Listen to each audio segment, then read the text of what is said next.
Hey my students, how you doing? Hope you having good day. In this video, I'm gonna talk about my student DEKU. What if DEKU had quick ability in every battle? So what he gonna do in battle, the man with quirky powers, so watch till end. And subscribe for more, also like this video, it helps me to stay motivate. And don't forget to check it author of the story and show some love, name of this fanfic is The Healing Touch by xpegasus. Also if you have any complaints about videos, feel free to comment, I will try to improve them. Let's jump in video. The sad fact is that not all men are created equal. Izuku Midoriya discovered that at the tender age of 4. In his universe, the paranormal was completely commonplace. Quirks are extraordinary abilities that people are born with. The streets appeared as though they were taken from a comic book. Some have the ability to levitate objects with their minds and breathe fire. Some had superhuman strength, while others could break through stone with just their voice. Izuku Midoriya did not belong to that group. He was feeble. He was of no use. He lacked quirks. And that was the hard fact he had to learn when he was 4 years old. He discovered that he consumed significantly more food than average. As class started, the teacher said, all right, settle down, and the students took their places. He took up a stack of papers off his podium and said, as third-year students, you guys need to start to think seriously about your futures. I could administer these career aptitude tests now, but why bother? I know you're all going for the hero course, he said, tossing the papers into the air with a flourish and a chuckle. The classroom fell into complete mayhem at that point. Pupils yelling with excitement and flaunting their quirks as though they were in kindergarten. All except Izuku, who nibbled on a granola bar and retreated into his desk. It's likely that you're asking why he's eating throughout class. There's a pretty easy reason for that, too. Izuku has had a voracious appetite since he was a young child. He never seemed to gain a pound, even though he could consume 3 or 4 times as much food as most people his size and age could. His pediatrician explained it away as an overactive metabolism. His stomach was a black hole, as the other kids had joked, but after that fateful doctor's appointment, they stopped.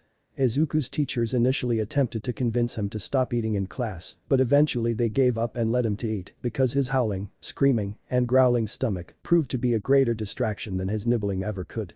As long as he acted in silence. The teacher responded coldly, oh yeah, Midoriya, didn't you apply to UA as well? Izuku thought, almost choking on his cereal, oh no. Izuku's best buddy from childhood and current bully, Kitsuki Bakugo, sprang on the green-haired boy's desk and exclaimed, huh, you think can compete with me, you fat, quirkless, nerd. As Bakugo blasted explosives out of his palms, he fell backward out of his chair. The teacher appeared to be happy as usual to watch as everyone let their wrath towards Izuku out. Don't even think of applying, or else. Just pray you'll be born with a quirk in your next life and take a swan dive off the roof.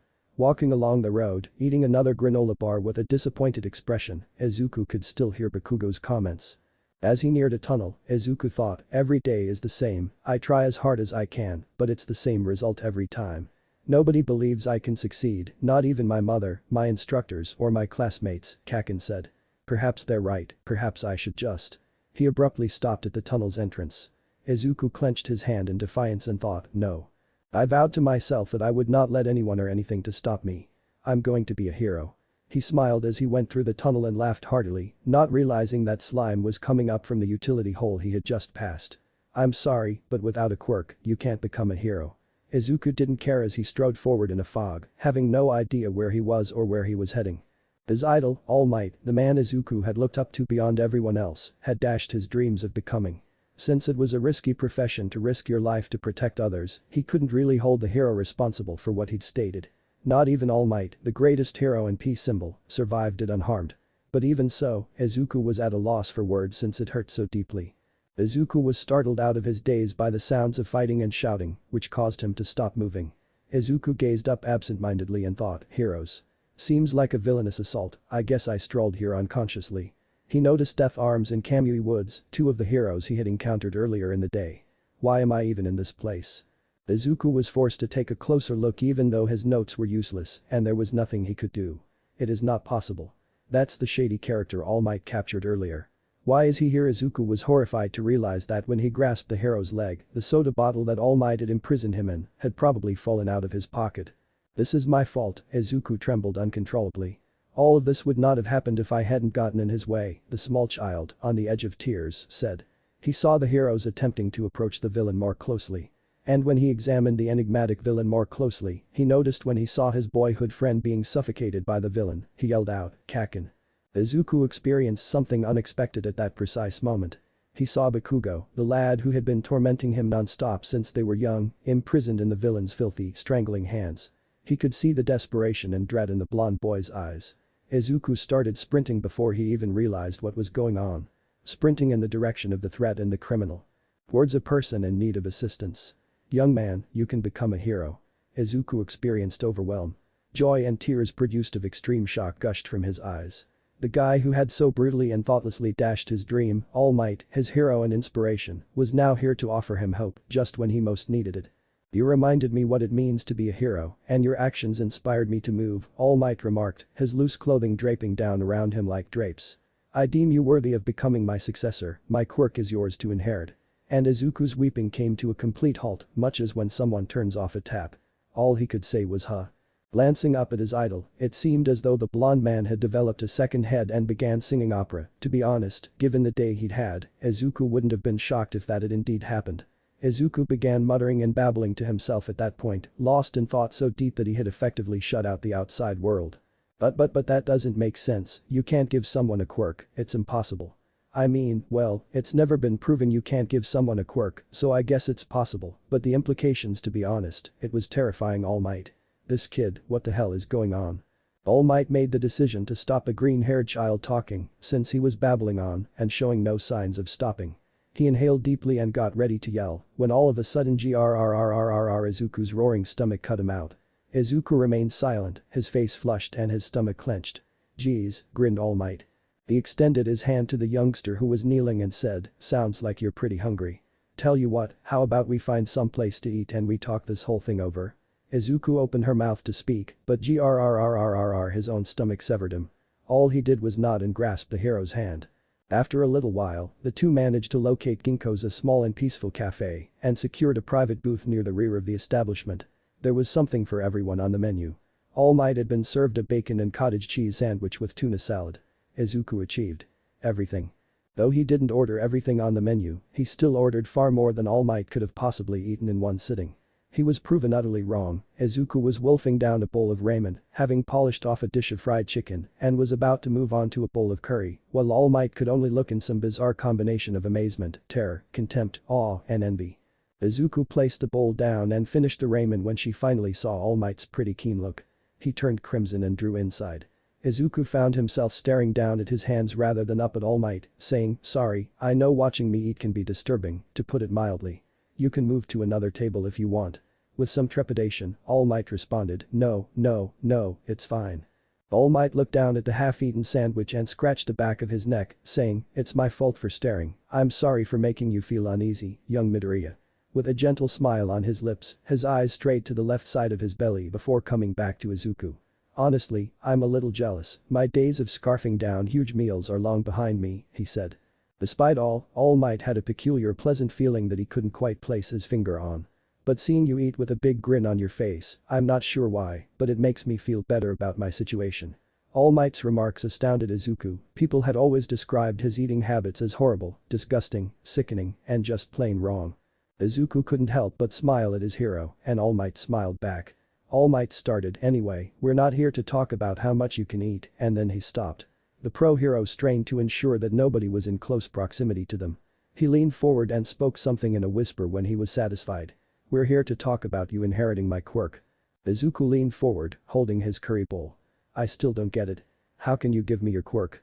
That doesn't seem possible." All Might said, "I understand your skepticism. From what I saw of your journal, you've got quite a passion for studying quirks." Izuku giggled uneasily, feeling a little ashamed. "When my mentor told me what I'm telling you, I thought it was some kind of sick joke," All Might said. Izuku, a spoonful of curry halfway to his mouth, questioned, "Your mentor?" All Might raised his balled-up fist to his chest and said, "Yes. My quirk is a sacred torch that has been passed down from mentor to student since the emergence of quirks.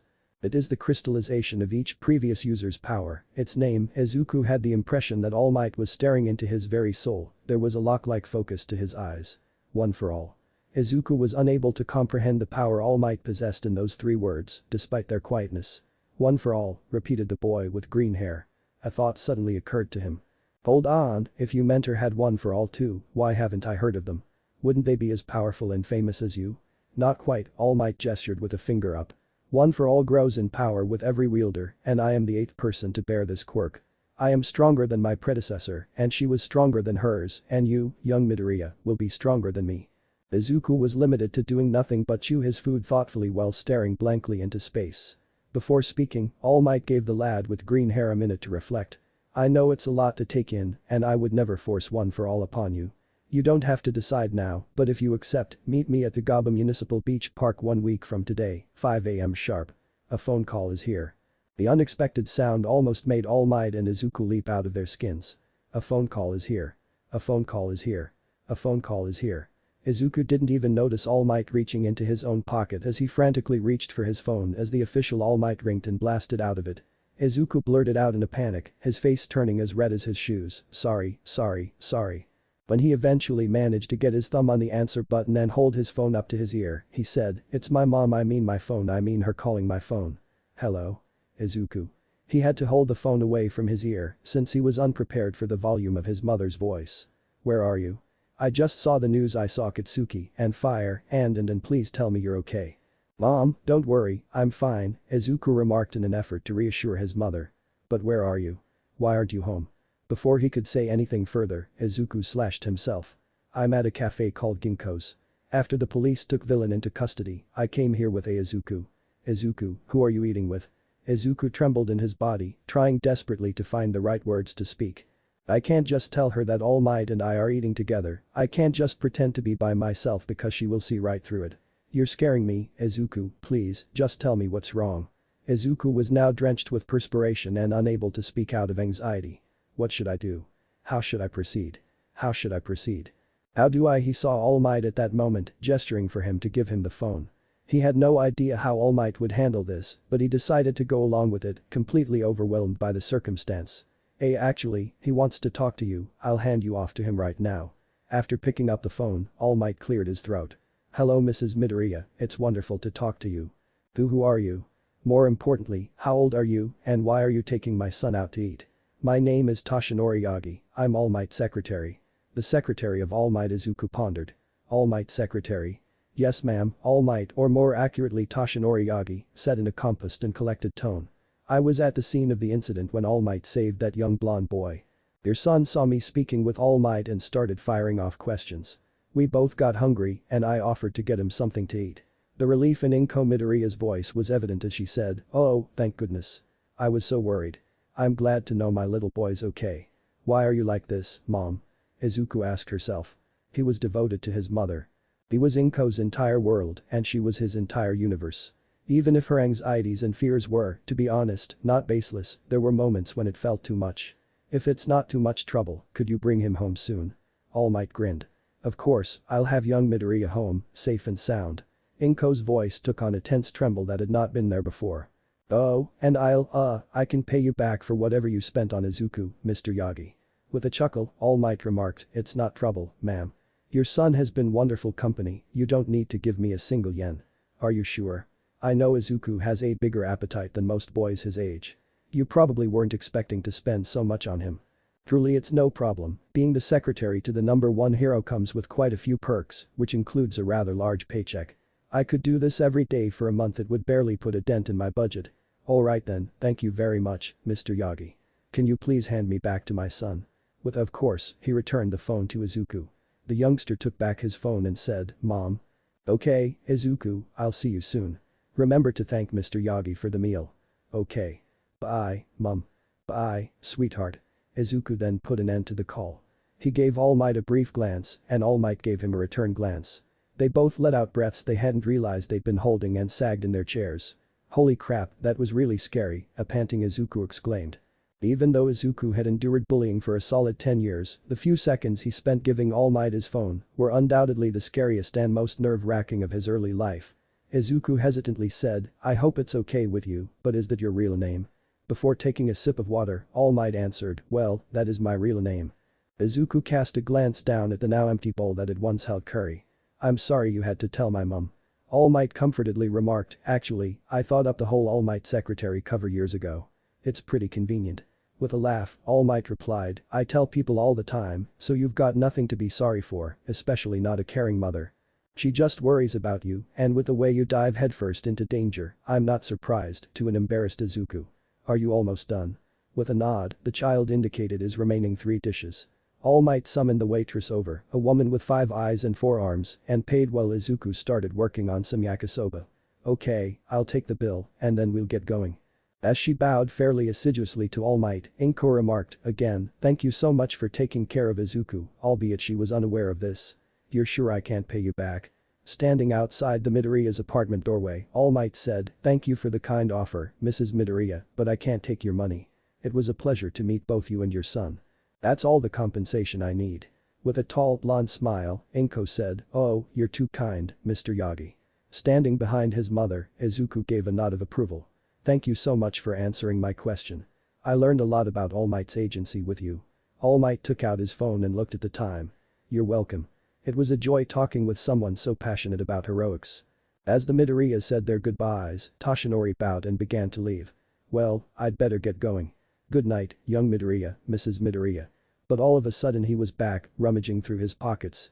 Izuku and Inko, I almost forgot, where is it? Where is it? He asked, breathing a sigh of relief as he took out a few business cards. If you ever want to talk. That being said, Toshinori Yagi, also referred to as All Might, the #1 hero, was off. Izuku and All Might had unknowingly kicked off something greater and more amazing than either of them could have ever imagined. When All Might revealed to Izuku that he would transform him into the next symbol of peace, he was ready for a lot. He had to put on weight, of course, for Pete's sake, he was a damned string bean. But hauling trash off a beach with his bare hands was not on that list. Izuku fell to the concrete, his muscles scorching and throbbing like there was no tomorrow. He was drenched in sweat. God, I wish I could die. Izuku had only one idea in his mind. End my suffering. All Might grinned proudly and remarked, good work out there. An excellent first day of training, glancing down at the weary boy. Izuku could only manage a wheeze of kill me. All Might kneeled beside him and thought, geez, this kid's in worse shape than I thought.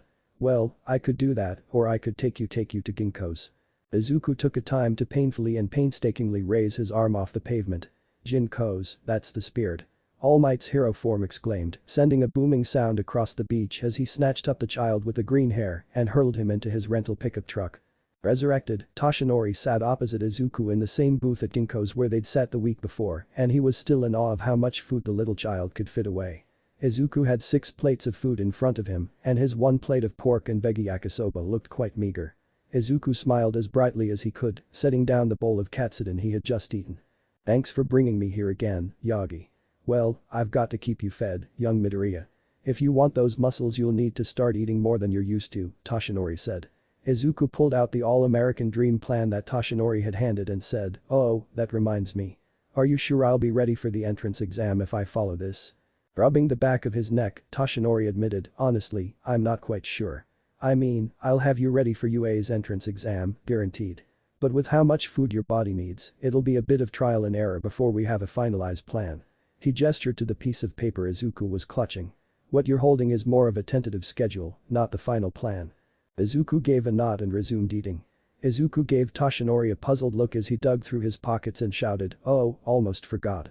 He took out a stack of yen and covered the youngster with them. This is for you. Izuku cried out, almost choking on his food, AA. The other diners gave him a range of glances, from glares to worried to surprised expressions. Izuku looked at the other customers and mouthed an apology, a rather ashamed expression on his face. He turned his wide, incredulous eyes back to Toshinori. But why could you I can't just Izuku's mind went blank at that point and he began babbling. His rants had no end in sight, he just kept talking and talking. To put it plainly, it was giving Toshinori the creeps. This continued for a good 30 seconds before he made the decision to quit. Toshinori let out a loud cry, Jesus Christ, kid. Will you shut up? Izuku's brain was effectively restarted, which was the intended outcome, but he had also infuriated the other patrons of the restaurant. With bashful looks around him, Toshinori received strange looks and death glares from the other patrons. He turned back to Izuku, red in the face, and apologized. Toshinori said, young Midoriya, do not misunderstand me. This isn't meant to be a present, it's grocery money. With your training and conditioning, you'll need to eat even more than you do currently, and I don't wish to burden your family with an even larger food bill. It's my responsibility as your mentor to do this for you. Izuku gave Toshinori a long, staring look before accepting the money with a nod of approval. Thank you, thank you Yagi. Their smiles lingered for a time, then Izuku had an idea. Hold on, he remarked, looking at the wad of yen in his left palm with a confused expression. How am I going to explain this extra money to my mum? For a little while, Toshinori was silent and then he literally burst. He yelled, "God damn it, I hadn't thought of that." As blood spurted out of his mouth in response. The table was forcefully hit by two fists, causing the two to jump back in disbelief. The waitress who had previously served them was still the same. Her name tag said, and she was furious. The inquiry, "Do I need to kick the two of you out?" wasn't what it seemed to be. It posed a risk. "And no, ma'am," Toshinori yelled frantically. Izuku sobbed, "We'll behave," in response. Yume's expression changed from ominous and frightening to sunny and cheery in an instant. She smiled and said, "Great," in a cheerful tone. Izuku muttered, "I think I just saw my life flash before my eyes," as he sank down into his seat, perspiring heavily. Crossing his arms across his chest, Toshinori said, "You and me both, kid. We still need a way to explain the extra money to your mum." While Izuku ate thoughtfully, he sat in contemplation. Like lightning, they both saw the same thing at the same moment and exchanged glances. With her son positioned between her and Toshinori, Inko questioned, "A job?" Toshinori responded, "Yeah, I would like to offer young Midoriya a job as my assistant. Really, it would be more of a mentorship. He's a very bright and dedicated young man who would be an asset to anyone he works for. It would also provide valuable life experience going forward into high school and beyond." Saying that Inko was taken aback would be a vast understatement. After a chance encounter, this man entered her and her son's lives just a week ago, and now he wants to give her son a job offer. Do not misunderstand her, Toshinori came across as a really kind man to her. He was earnest, courteous, even if a little awkward, and he seemed to really adore Izuku. To put it another way, she couldn't get rid of the feeling that something wasn't quite right. "What exactly would Izuku be doing for you?" she inquired. Toshinori clarified, "Young Midoriya would be my personal assistant, a gopher, if you will. He would run errands, deliver documents, and get coffee, those sorts of thing." Toshinori told her he really liked her son and wanted to take Izuku under his wing, and he felt really warm and sincere about it. Finding someone who could look past Izuku's lack of a quirk and see her son for himself was amazing. However, Inko couldn't get rid of the sensation that she wasn't seeing everything. "Well, I dunno," Inko remarked. "Izuku's so busy with school, and I want him to get into a good high school, and please, mum," Izuku begged, his hands entwined.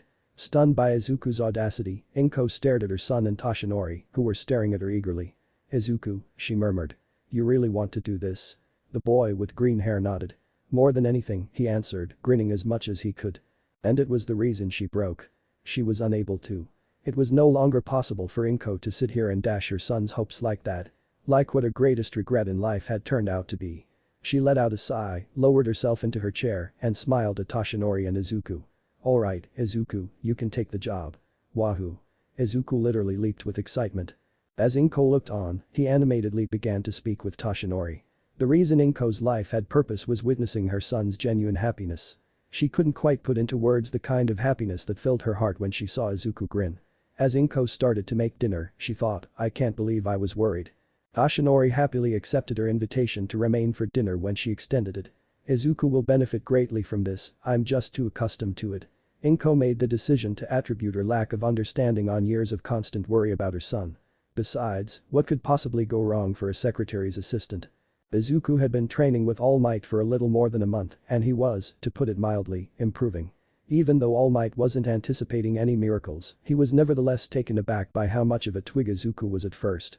Still, as All Might hefted a microwave off the shore, he couldn't help but smile at the youngster. Above them, the sun rose high in the sky, and Izuku panted. "You're doing great, kid," exclaimed All Might, sprinting towards Izuku. He patted the boy's back firmly. Izuku returned the tired smile. "In an hour, we'll take a lunch break, alright?" Izuku spoke dreamily at the introduction of the word lunch, shaking his head angrily, "I can't get distracted, I still have a lot to do." "Alright." Izuku nodded affirmatively and exclaimed, "Yes. Very good," and in the interim, All Might remarked, taking out 6 energy bars that were individually wrapped in vivid foil from his pockets. "Cannot exercise while lying flat on the ground." Izuku took them from All Might with avarice and began gobbling up the first bar, which was wrapped in blue foil. "Thank you, All Might, thank you, I'll get back to work right now," Izuku said. Izuku yelled as he hurried back to the shore after stuffing the balled-up wrapper in his pocket. Watching Izuku work out while an energy bar hung halfway out of his mouth made All Might laugh. "This kid is something else," he thought to himself as he took out a red foil-wrapped energy bar. "And watching him eat makes me hungry." Over the last month, Toshinori had noticed that he was eating more. Although he was not as hungry as he once was, it was still a relief to be able to eat more than a few bits at a time. 5 villains were being carried into a police vehicle while everyone and their mother huddled behind a line of police tape, cameras flashing and reporters yelling. The noise of people yelling All Might was so loud that it almost drowned out the number one hero's conversation with the policeman. All Might waved to the cameras and said goodbye to the officers before jumping into the air and landing atop a secluded area.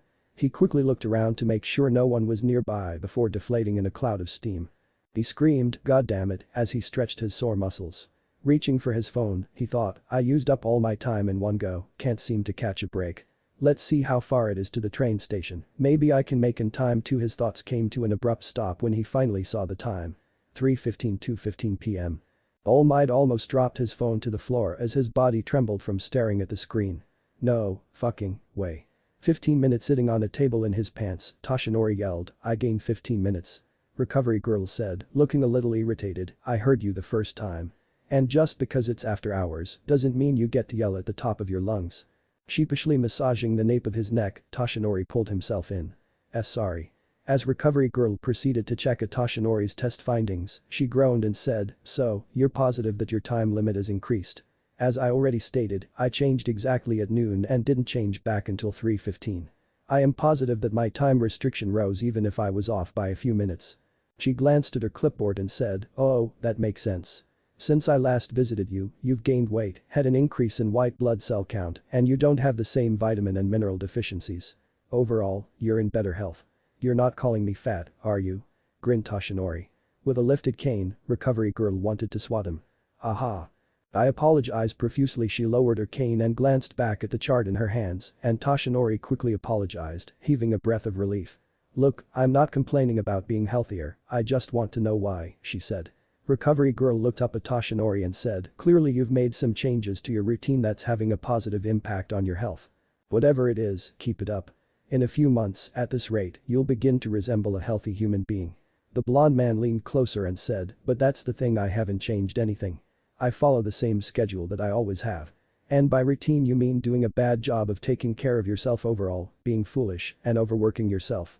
Toshinori had nothing to say in response to that. People don't just become healthier out of nowhere, she observed as she headed for the computer. Think hard, All Might, you've clearly been doing something new or different, even if you haven't realized it. Toshinori, I'm really trying to think of something, but I was his last words before realization slowly crept into his expression. The tall man received an eyebrow lift from recovery girl. Young Midoriya, Toshinori said, his voice just audible above murmurs. What she uttered, puzzled. Izuku was eager to begin his training for the day, so he jogged to Dagaba Municipal Beach Park on a clear, warm Saturday morning. The only sounds in the quiet were his own footsteps and the chirping of birds. Eventually, the beach came into view and Toshinori was waiting for him beside his truck. All power Izuku let out a cry and started to run. Waving to him, Toshinori said, young Midoriya, good morning. He stopped in front of the number one hero, breathing heavily, and said, I'm prepared to go. What should I begin with? Izuku replied, glancing about him with excitement. Toshinori gestured at the vehicle and said, actually, we're doing something different today. Hop in, and we'll get going. This statement caught Izuku off guard. With merely a bewildered okay in return, Izuku clambered into the passenger seat, Toshinori fired up the engine, and they took off. Izuku didn't know how long he slept for, but he didn't wake up until he felt his eyelids get heavy and he was rocked back and forth by a hand as Toshinori drove. Hey, kid, we're here. Izuku yawned, stretched, and slowly opened his eyes. After wiping the sleep from his eyes, he peered out the windscreen and saw Yue. Izuku was so shocked that he didn't even realize Toshinori had exited the car until he opened the passenger door for him. He screamed in shock as the school of his dreams towered over him. What's holding you back? Toshinori urged Izuku to come on, bringing him back to earth. Izuku yelled, alright, and hurriedly exited the vehicle, shutting the door behind him. Toshinori handed Izuku a lanyard with a card that said UA guest pass attached, saying, you'll need to put this on to get into the school. He took the item out of his pocket. Without further comment, Izuku put it on and followed Toshinori to the school's gate, where Toshinori kept walking and Izuku stopped dead in his tracks, staring in wonder at the enormous edifice with its polished windows gleaming in the daylight. Izuku's body shook with a mixture of nerves and excitement as he finally mustered the resolve and stepped beyond the gate and onto the grounds of UA. This is incredible, Izuku thought as his mind raced with the names of countless pro heroes who called UA high their alma mater. Izuku let out a loud fanboyish yell right then and there. Oh God, oh God, oh God, oh God, oh God, Almighty God. As if overwhelmed by what was happening, his body began to vibrate with excitement and his mouth went into automatic pilot.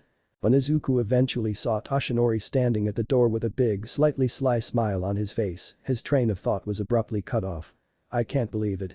This is really happening, I'm standing inside UA. This is a dream come true. The green-haired boy ran for the front door to stand next to his mentor.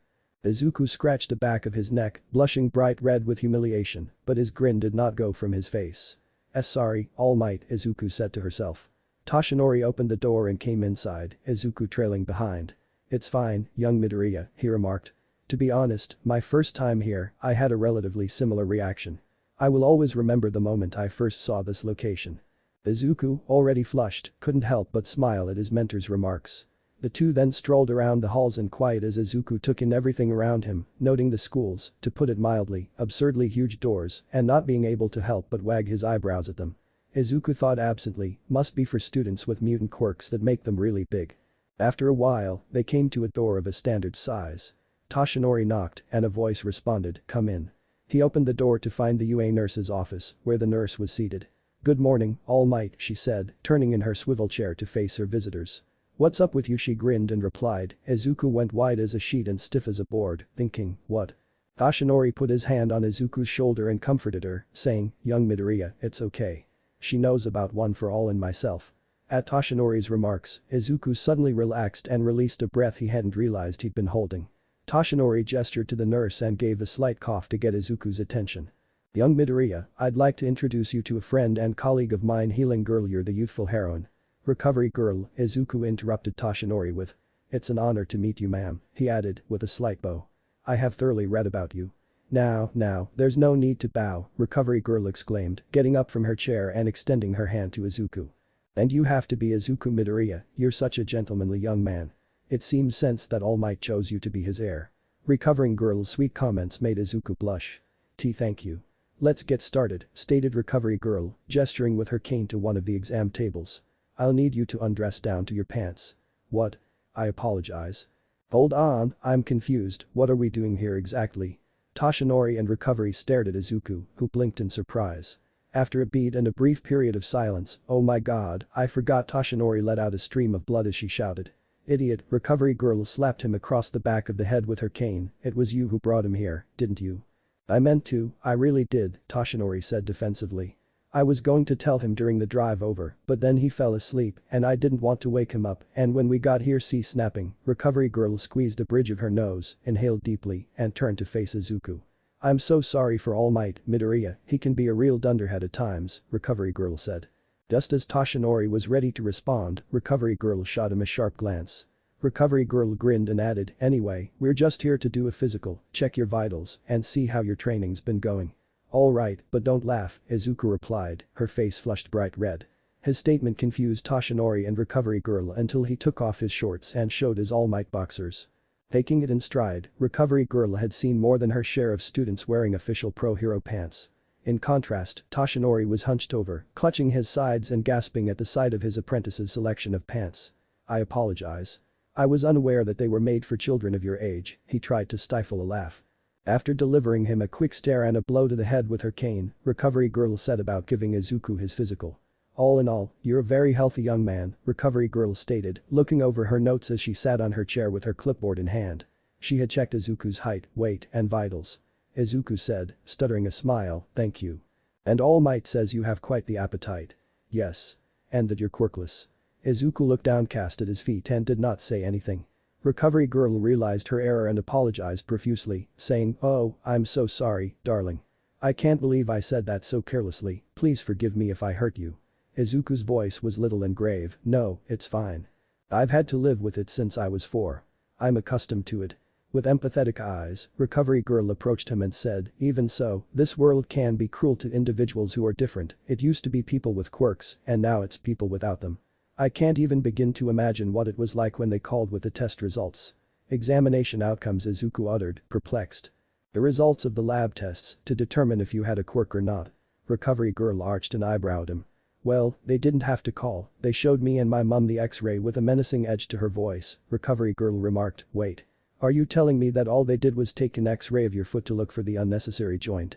Did they not obtain a sample of saliva or blood to do a gene test?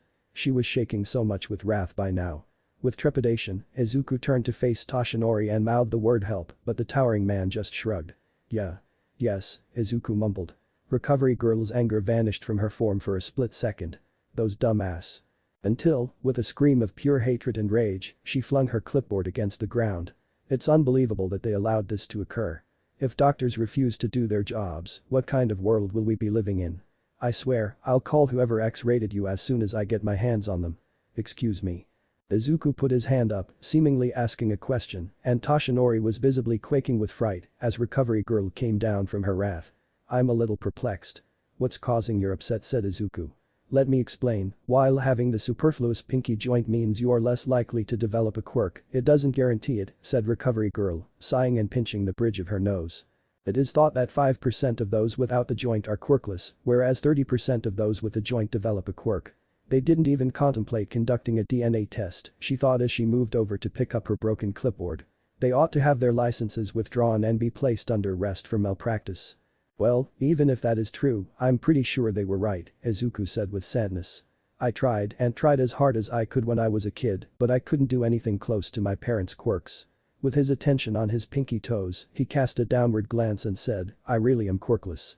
After a moment of awkward silence, Toshinori said, actually, I'm not so sure. With a somber attitude, he approached Izuku and said, young Midoriya, do you recall the day we met when I told you about my 3-hour time limit? Izuku gave a nod. My boy, since I met you and started training you, my time limit has increased by 15 minutes and I have become healthier overall. I believe that it is because of you, that you do have a quirk. Izuku could only look at him in disbelieving silence, mouth open at what he had uttered. A few hours later, Inko was in the Midoriya family's kitchen, busily making dinner. It was difficult to care for a child with an enormous appetite like Izuku, but it was all worthwhile when she saw her son smile from the meals she prepared. She noted the late hour when she looked up at the clock. Izuku ought to be at home by now. Is he being excluded by his job? Though Inko liked Mr. Yagi and was glad that Izuku was able to work for him, she couldn't help but worry when her son was gone for prolonged periods of time. At the same time, Inko thought to herself, I'll give him a quick call just to be sure, even though she knew he was okay. Inko heard the door of the flat open before she could reach her contacts. Mom, I'm home, her kid called out to her. A sigh of relief left her. Thank God. Welcome home, sweetheart, dinner will ready in about 20 minutes, remarked Inko. But she also heard Izuku's footsteps in another pair. Turning, Inko saw Toshinori with her kid, holding a large stack of papers. Oh, hello Mr. Yagi, Inko said. Izuku didn't tell me you'd be coming, would you like to stay for dinner? Toshinori smiled and said, that would be excellent, Mrs. Midoriya, but his demeanor quickly became serious. However, there's an important matter young Midoriya and I need to discuss with you. For a little while, Inko stood there, shocked by Toshinori's terrible tone. She turned to see Izuku standing next to the tall man, a little awkwardly. It was just, I see, she remarked. Toshinori gestured for her to sit down at the table while Inko switched off the burner. He took a seat across from her, with Izuku occupying the space in between them. I suppose I should begin with. Toshinori said, struggling to find the perfect phrase. I suppose you know that my physical health is not the best, eh? Exclaimed Inko. No, you look perfectly healthy. Toshinori and Izuku gave her weird looks. With a strained laugh, Inko let out. With a gentle well, Inko began to twitch her thumbs. She looked away from the blonde man and said, if we're being honest, it looks like a stiff breeze could knock you over. Maybe even a weak one. The two men stared in shock at Inko's candor. You're not wrong. Toshinori pushed her way out. Anyway, ever since I started spending time with your son, I've seen a significant improvement in my health, so I took him to a doctor I know in a panic, Inko shouted out, Doctor. What's wrong with my baby? Is he going to be okay? What's in a desperate attempt to calm Mrs. Midoriya down, Toshinori exclaimed, no. It's nothing like that. In fact, it's the opposite, your son is an exceptionally healthy young man. Immediately, Inko calmed herself and grasped her still racing heart. It's just well take a look for yourself, Toshinori remarked, pressing the bundle of documents into Inko's grasp. To be really honest, she had no idea what she was looking at as she peered down. It was obviously medical in nature, but she was unable to piece it together. The documents were a jumble of graphs, charts, and medical terms that she had no idea what they meant. I'm sorry, Inko said, staring at Toshinori with utter confusion. But, what am I looking at?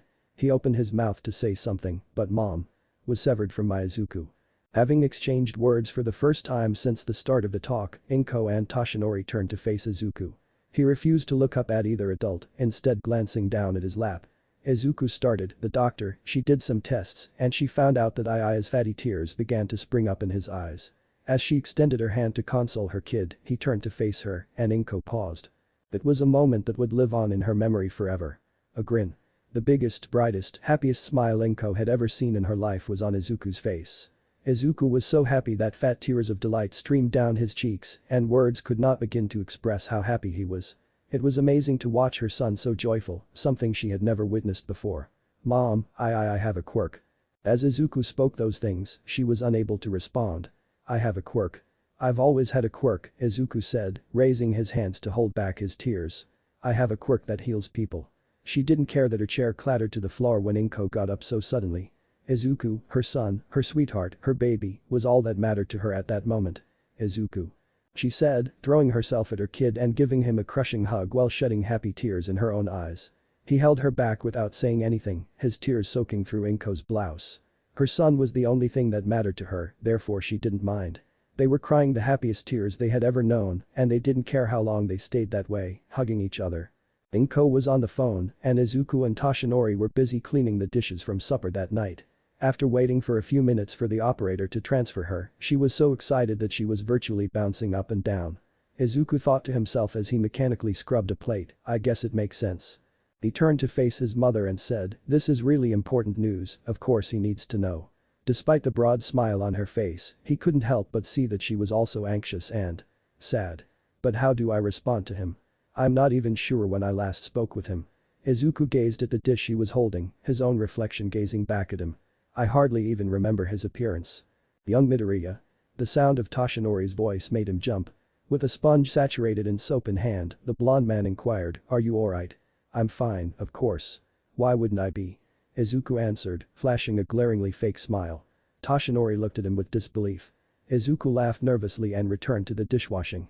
The fair-haired man scowled but remained silent. The quiet was thick and uncomfortable. Izuku let out a short but strained cry and gave in. It's just that I'm nervous, okay. Toshinori's eyebrow went up. Nervous? Why? I thought you'd be excited.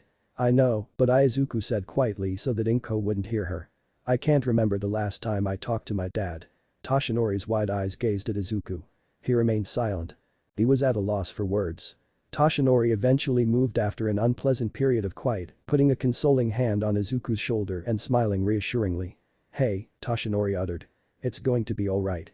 With a surprised expression, Izuku gazed at Toshinori and then returned the smile. Hisashi. Inko's ecstatic cry pierced the atmosphere. She virtually vibrated with eagerness as Toshinori and Izuku stared at her. Talking to you feels so good, Inko, she said. As Hisashi talked, Inko fell silent and asked, how are you? Oh, we're doing just fine, in fact, Izuku has something to tell you, I'll hand you off to him now. His mother waved him over. Izuku approached his excited mother and gingerly accepted the phone. He looked at it for a minute, then took a breath and raised the phone to his ear. Dad. Izuku, is that you? A thin, unsteady voice asked in response. Yeah, it's me.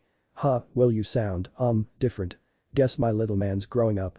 Yeah, we haven't spoken in a while, Izuku remarked, chuckling nervously. Heck, what was I thinking when I said that? You're right, it has been a long time. Probably too long. As Izuku's words died in his throat, the queue fell silent. Anyway. Hisashi exclaimed, her joy obviously fake. Why, your mum said you had something to tell me. What is it? Oh right, Izuku abruptly returned his voice. First is that I got a job. A job? Yeah, I'm a gopher for Mr. Yagi. Who's Mr. Yagi? Izuku gave himself a forehead slap. Sorry, forget to tell you, Mr. Yagi is All Might's secretary. All Might secretary? You're working for All Might secretary? Uh-huh. That's amazing, kiddo. Izuku exclaimed, his ears ringing from his father's loud voice. How did you meet him? Did you get the job today? What's the pay like? Have you met the big man himself? Izuku was spinning in his brain from Hisashi's fast-paced questioning. Is this how I come across to others? To be honest, I met him by accident, Izuku said. He made cautious to leave out the section in which he was involved in the attack. There was a villain attack and he was on the scene with All Might. We got to talking after that and he offered me the job a week later. Izuku said, I've been working for Mr. Yagi for about a month. He pays me 1,600 yen an hour, and his eyes brightened. The news of the autograph made Izuku shriek with fanboyish delight, and he introduced me to All Might and I got his autograph. When he realized what he had done, he flushed. Sorry, I got carried away. Hisashi gave a pleasant laugh. Hey, it's alright. I'm so happy for you Izuku, anyway, I've got to get back to work. We'll talk wait. Don't hang up, Izuku said in a panic. There's something else I need to tell you, something important. Okay, what is it? Inhaling deeply, he readied his mind for the words that would follow. Dad, I have a quirk. Izuku could not even hear his father breathing as the queue fell silent. Dad. What? Izuku was positive that Toshinori and his mother heard him because of how loud his voice sounded. I don't understand. When? Why? How? Well, the doctor never performed a gene test to see if I had plus alpha markers, they only checked my toe joints, Izuku said. And the other day, I went to see a doctor and she did some tests and turns out I've always had a quirk. Alright, so did you get your mom's or mine, or is it a mix? Hisashi asked with a startled expression. Oh. You mean my quirk, Izuku said. Huh? What do you owe? Neither, it's actually a mutation. A mutation, that's incredible. Those are supposed to be super rare, what is it? It is, and that's why we didn't figure it out until now, Izuku replied. It's a type of healing quirk. My body passively radiates energy that heals myself and everyone around me, that's why I've always had such a big appetite. Healing.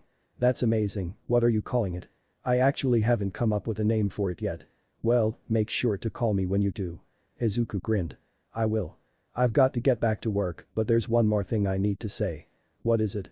Izuku, I'm proud of you, you make so happy to be your dad. Izuku was taken aback and unsure of how to respond. I really need to go now, promise we'll talk. We will. Bye, Dad. Bye Izuku. Izuku couldn't help but cry happy tears for the second time that evening as Hisashi hung up the phone. He smiled as he turned to face Toshinori and his mother. Izuku's Saturday was undoubtedly one of his best days ever, but Monday the following week was going to be, to put it mildly, less than ideal. Izuku's classmates erupted in laughing, wahahaha. While the green-haired youngster sat at his desk, trembling and with tears welling up in the corners of his eyes. You think we'll think you got a quirk over the weekend? Yelled a boy with big shark-like fangs. Get real. A girl with brown hair and horns sprouting from the sides of her head snarled, do you really think we're dumb enough to fall for that? Did little Quirkless Midoriya hit his head on the way to school? Izuku cried, it's the truth. And got to his feet. Izuku tried to look brave, but his legs shook and his voice trembled. I do have a quirk, and I didn't just get it over the weekend, I've always had it. Oh yeah, another boy exclaimed, extending his fingers. He prickled Izuku's forehead to punctuate his remark, then how come you've never used it before? Izuku forced himself to say, I told you, fighting back tears. My quirk's a mutation. I only found out about it on Saturday. Really? Another girl with blue prehensile hair leaned forward and mockingly murmured. Then why don't you show this quirk of yours? Izuku whispered, well, the thing is, it's an H-healing quirk and I haven't had the chance to practice using it, and I knew it. Exclaimed the first boy. You're lying. You're still the same quirkless loser you've always been. As hot tears streamed down Izuku's cheeks, the four pupils couldn't contain their laughing and let it all out. Izuku tried to stutter, I'm not, but his sobs prevented him from speaking.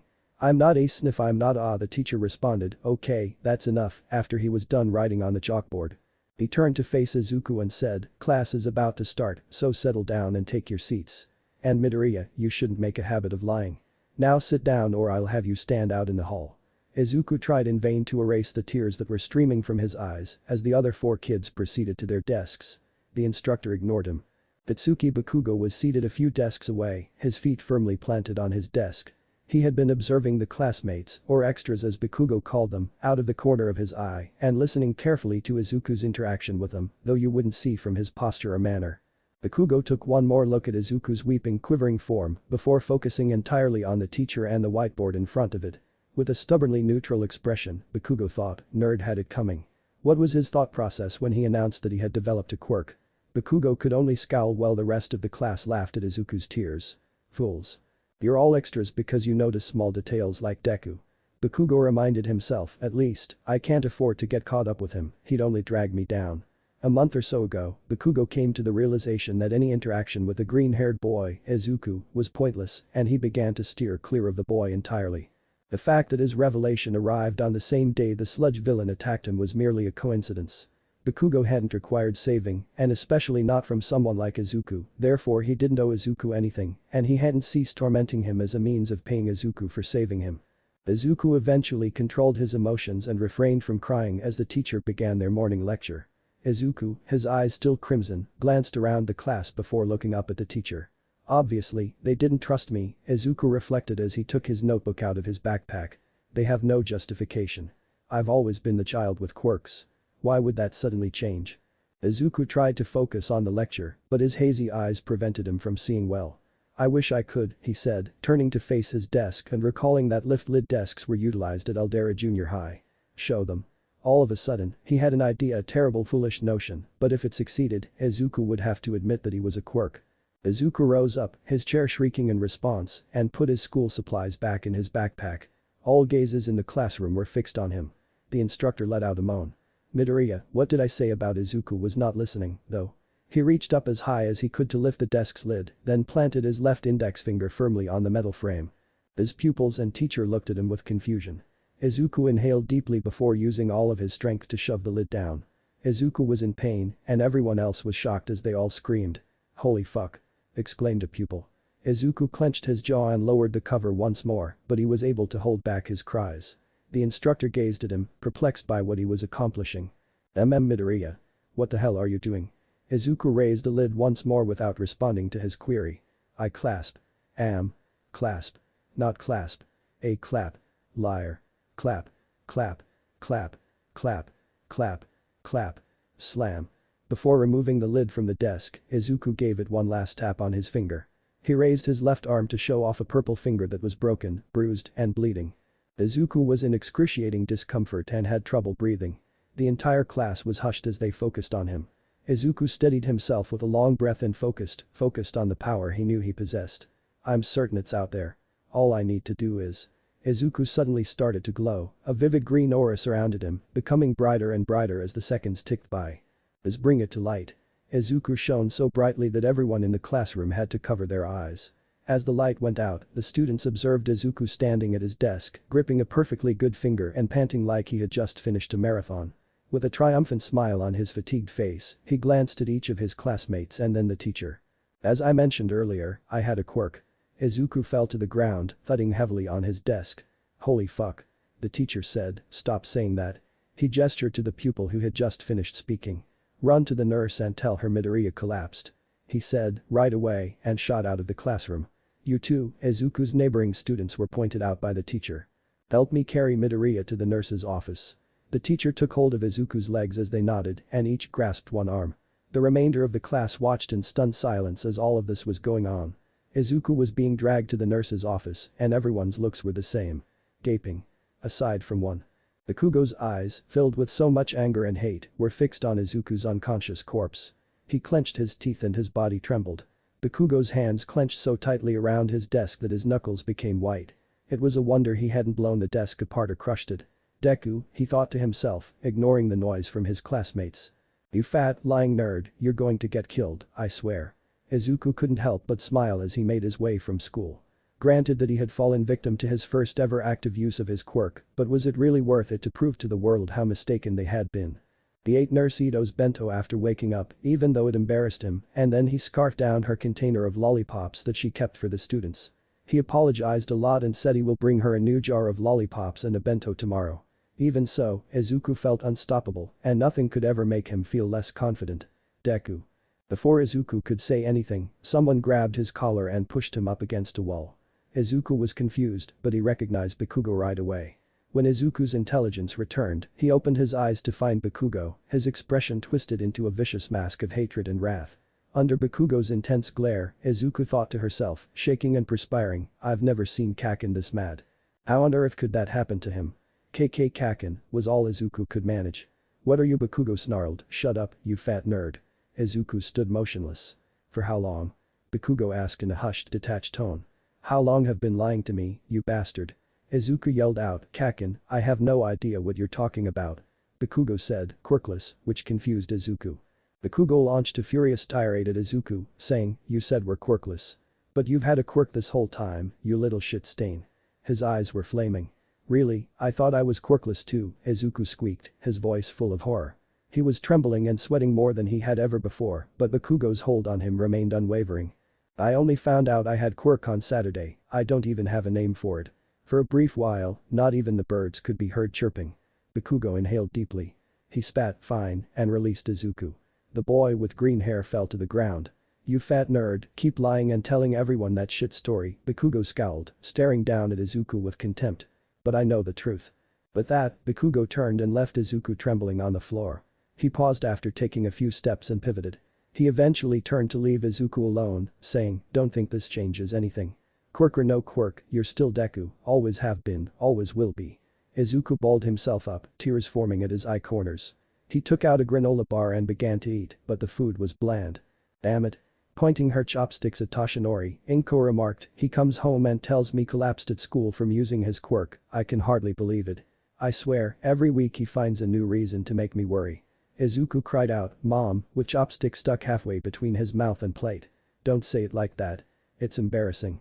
Toshinori's laughter didn't help as his face flushed scarlet. "I'm sorry, young Midoriya," Toshinori grinned.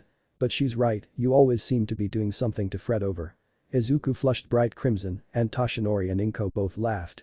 Inko looked around the table, savoring this particular moment. Toshinori took a seat between them, to her left and Izuku's right, with Izuku seated across from her. Inko was embarrassed, but he knew Izuku was thrilled and it was definitely better than before. As soon as her son got home from school today, Inko sensed a problem. Izuku had been, well, muted, if that was the right word. Izuku had the impression that he was holding something inside of him that he was reluctant to release. When Inko tried to find out what was wrong, he just grinned and stated he was alright before heading to his room. Inko has known for a long time that Izuku withheld information from her. She wasn't a moron. Inko was aware that her son was being bullied and that youngsters might be harsh, both knowingly and unknowingly.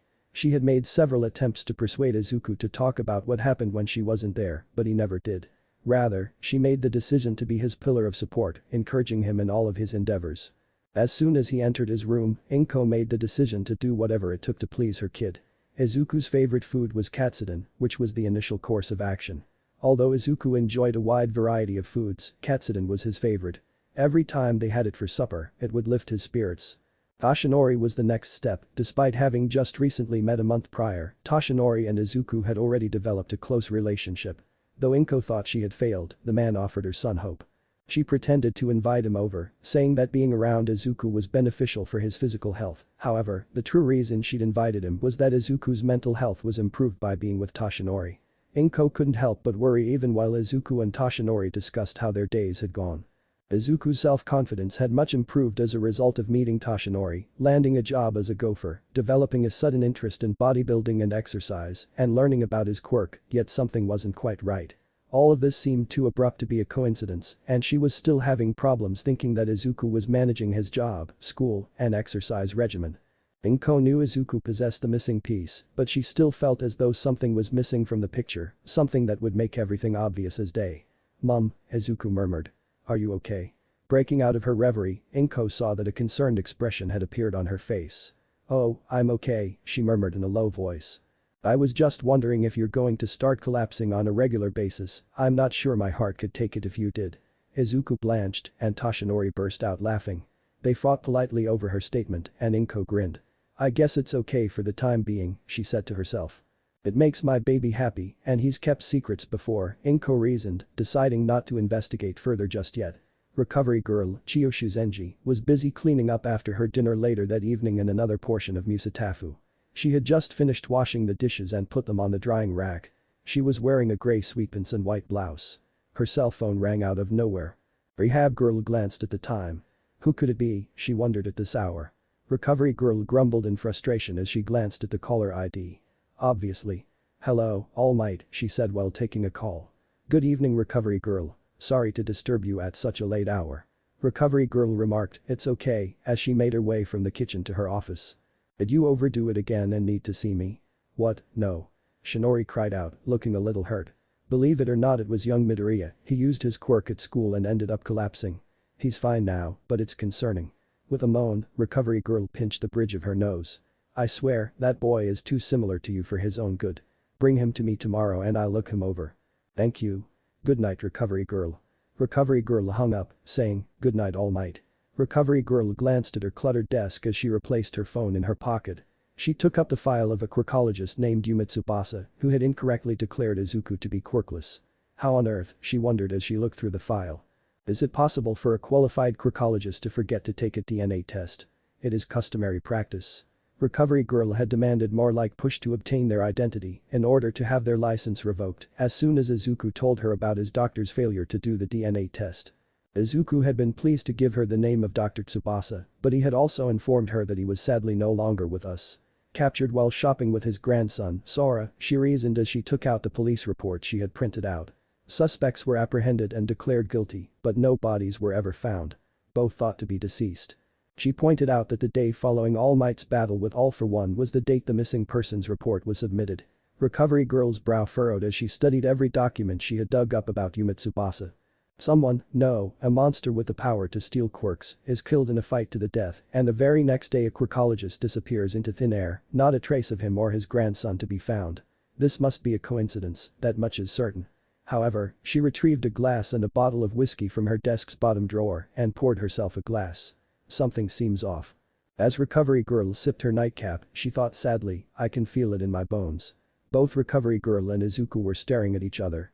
Sweating, he waited in the UA nurse's office after hours, brought there at Recovery Girl's request after Izuku passed out the day before. Will she make a statement? Izuku felt as if Recovery Girl was gazing directly into his soul. It was not a comfortable sensation. She started out by glancing at her clipboard. So, you collapsed yesterday. Izuku stuttered, that's right, while his body trembled. He gave Toshinori, who was standing off to the side, a quick glance as though he needed assistance. All he could do was shoot Izuku a pitying glance. Recovery Girl said, All Might told me it was from overexerting your quirk, with a menacing expression on her face. What prompted this? Izuku swallowed, his heart racing and his chest constricting. I broke my finger. Her gaze grew strained. How? Izuku turned back to face Toshinori, but the blonde was trembling just as much as he was. He said, jammed it in a desk, as best he could. The glare from Recovery Girl simply got stronger. On purpose, Izuku replied, sounding as though Recovery Girl had somehow penetrated his mind and extracted the reality. The room fell silently and still, the tension so intense that a knife could cut it. Recovery Girl let out a sigh, her body free of all strain. Izuku thought to himself, oh thank goodness, as he finally relaxed. She yelled, you idiot. And struck him in the head with her cane. Izuku exclaimed, gripping the top of his head, ow. Tears were gathering in the corners of his eyes as he gazed at Recovery Girl. Why would you do that? You're a doctor. That's exactly why I hit you, she growled. I diagnosed you with stupid and prescribed you a cane beating. Best cure for it I have. She turned to face Toshinori, who had gone completely white by now. First you and now him. Honestly, do I need to tie you both down to stop you from injuring yourselves? Toshinori looked up at the ceiling and laughed uncomfortably. Sighing, Recovery Girl pinched the bridge of her nose. She faced Izuku, who was still in shock. Her mood darkened considerably as she said, in any case, we can't have you passing out like this again. You need to learn how to control your quirk. Her abrupt shift in tone surprised Izuku, but he nevertheless nodded in accord. He answered, right, in a determined tone. Izuku's expression darkened as a sudden realization hit. But how am I supposed to do that? Everyone else had their whole lives to figure out how their quirks work, I've only got 9 months until UA's entrance exams. Toshinori added, actually, we've got an idea, drawing Izuku's attention. Recovery Girl and I were talking this morning, and we decided it would be a good idea for you to train with her to master your quirk. You'll split your time between your physical training with me and training your quirk with Recovery Girl. Panicked, Izuku exclaimed, but that'll cut into my training for One For All. I'm already on a time crunch to get my body ready for One For All. There's no way I'll be ready for the exam if I try and do both. Soothing words, please calm down, the Recovery Girl said. There's no need to worry. Just let us explain. Izuku, embarrassed, whispered an apology and gave them a moment to talk. Recovery Girl said, now, do you know how you build muscle? Izuku stated he didn't after giving it some thought. Well, to put it simply, you build muscle by tearing them and letting them heal, she said. When you tear your muscle fibers they knit themselves back together stronger than before. Your body passively radiates energy that heals yourself and those around you, thus accelerating this process. How fantastic, Izuku exclaimed. But how can you be sure? Because I have witnessed it in action, Toshinori said. I didn't say anything earlier because I wasn't sure, but you're actually ahead of schedule on your training routine. I realized it after talking with Recovery Girl this morning, you keep this up and you'll have plenty of time to spare. Toshinori was beaming at his protege. Izuku felt a sudden warmth in his chest and couldn't help but smile back at his instructor. Right, I'll work hard to master my quirk before UA's entrance exam. Alongside them, Recovery Girl couldn't help but smile. Then she realized the time by looking at the clock. She turned to face Izuku and remarked, "It's getting late, you should be getting home." "Oh, right," he remarked while glancing at the time. He leaped off the bed and began packing, saying, "I don't want my mum to start worrying again. I'd better hurry if I want to catch the train home." Toshinori said, "Well, why don't I just drive you home?" "Are you sure?" humbly questioned Izuku. "You can just drive me to the station. I don't want to be any trouble." The tall man answered, "Hey, it's no trouble at all, young Midoriya." Toshinori grinned, "Besides, it gives me an excuse to stay for dinner." With a laugh, Izuku took the offer. Her face sank as the two walked out of Recovery Girl's office. With a taut expression, she glanced at the file that Tsubasa had left on her desk. By all accounts, the next week at school was going to be quite boring. Once Monday's initial shock subsided, all of Izuku's classmates went back to their regular schedule of ignoring the boy with green hair. After questioning Izuku about his quirk on Monday, Bakugo stopped paying attention to him and resumed acting as though he didn't exist. With his 8-tier bento in hand, Izuku strolled along the hallways, thinking to himself, "Makes sense, I guess. There's no reason for them to just start being nice to me, nothing's really changed." He wasn't really bothered by it. There was no reason to get offended because Izuku had been handling it his entire life and hadn't really anticipated anything to change. Grinning at the beautiful sunny day, he peered out the window. He chose to eat lunch outside because the weather was so pleasant. Izuku began to walk faster than the school permitted, not wanting to miss this chance. While heading out of the building, Izuku turned a corner and "Ow," and ran into a different student. With a thump, Izuku hit his butt on the floor. Izuku scratched his head and clutched his gratefully intact bento in one arm. "Did I hit a wall or something else? Oi. Watch where you're going." He turned to find a big burly man pupil with cat ears perched atop his head and short purple hair. The sulky-faced female student with long black hair and curled goat-like horns on top of her head stood next to him. Panicked, Izuku shouted out, "I'm sorry." He struggled to stand and attempted to compose an apology. I shouldn't have run, I'm so sorry I ran into you." The girl with horns said, "Yeah, you are." She made a sudden move and got so near that Izuku thought her horns would stab him in the eyes. "Just who do you think you are, bub? Some big shot who can go around messing with my boyfriend?" Izuku was at a loss for words in response to that. She kept glaring at him and he just stood there gaping like a fish. "That's enough, sweetie," her partner remarked. Putting a hand on her shoulder, he yanked his lover towards him. He smirked and looked down at Izuku, finally recognizing his bento. "This loser isn't worth our time. How about this, you give us that lunch of yours and we'll call it even." "What?" Izuku exclaimed, surprised. "What are you, deaf?" "I said give me no," Izuku said in a calm yet firm tone.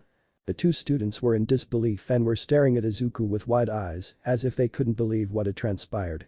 The girl asked, looking really perplexed, "The hell did you just say?" Izuku's voice echoed through the hall, sounding far braver than he felt. "No way. My mum worked hard to prepare me this lunch. I'm not turning it over to you." He was aware of the immense effort his mother put into ensuring he had a healthy diet and he wasn't going to let these two jerks ruin it all. The boy's irate expression contorted. He appeared prepared to rip Izuku's head off, teeth bared, cat ears poked, and a tail swinging back and forcefully that Izuku had not observed previously. He uttered a nearly savage, "Listen here, you little shit," comment. The lad, poised to strike if he was turned down once more, stepped closer and said, "I'm a nice guy, so I'll give you one more chance to hand over the bento, and we'll walk away." Izuku didn't run even though he wanted to. He refused to back down, staring down the considerably bigger boy. Izuku thought as his body trembled, "I'm not going to let my classmates push me around anymore," yet he held onto his lunch firmly. "I will become a hero, and heroes do not give up on evildoers." The purple-haired youngster remarked, "That's it," realizing that Izuku was not going to give up his food. "Prepare for a world of hurt," a firm voice sliced through the atmosphere. "What's going on here?" With a frown on his face, the three kids turned to see Mr. Kita, the homeroom teacher of Izuku, approaching them. The boy with purple hair grinned. "Nothing, sir, we were just," Mr. Kita asked, "You were bullying Midoriya, weren't you? Well, you leave him alone or you two will be getting a one-way ticket to the principal's office." Izuku was the most surprised of the three kids by what Mr. Kita had just done. Izuku was surprised by what was happening and thought, "What? Mr. Kita cannot be this person, can he?" He confirmed that Mr. Kita was his homeroom instructor by giving him a quick glance and noticing his receding hairline and pale blonde comb-over. "I mean, teach," the girl uttered. "You do knows who this guy is, right?" "Oh, I'm perfectly aware of who Midoriya is," he remarked, putting his hand on Izuku's shoulder as Mr. Kita's contact made him shudder. "Now scram before I get angry." That was then the pair turned around and fled, leaving Mr. Kita and Izuku alone themselves. How in the world was that, Izuku thought to himself, still stunned by what had happened. He gave Mr. Kita an uncomfortable gaze. The man with blonde hair just smiled while keeping an uncomfortable touch on Izuku's shoulder. Was he the same man who had watched helplessly while Izuku's classmates mercilessly tormented him only last Monday? Despite Mr. Kita's peculiar behavior, Izuku chose to express gratitude to him in order to avoid giving away too much. "Mr. Kita, sir," he said as he freed himself from his instructor's hold. Thank you for, coming to my rescue. I'm not sure what I would have done if you hadn't shown up." Mr. Kita continued to smile like a crazy person and replied, "It's no trouble at all, Midoriya." Izuku writhed under his teacher's scrutiny, uncomfortable as hell. Mr. Kita kept talking as if nothing was wrong, giving the impression that he either didn't notice or didn't care. Izuku assumed that was the best way to characterize his tone when he said, "You know, but it didn't feel quite right." His smile only grew wider and Izuku felt even more uneasy. "Why don't you come and have lunch in the teacher's room with me? There's no chance of anyone trying to steal it there." Izuku responded stiffly, "Okay." Mr. Kita exclaimed, "Great." He took Izuku by the shoulders and guided him to the teacher's chamber. Mr. Kita pulled out his own normal-sized bento, and Izuku sat next to him.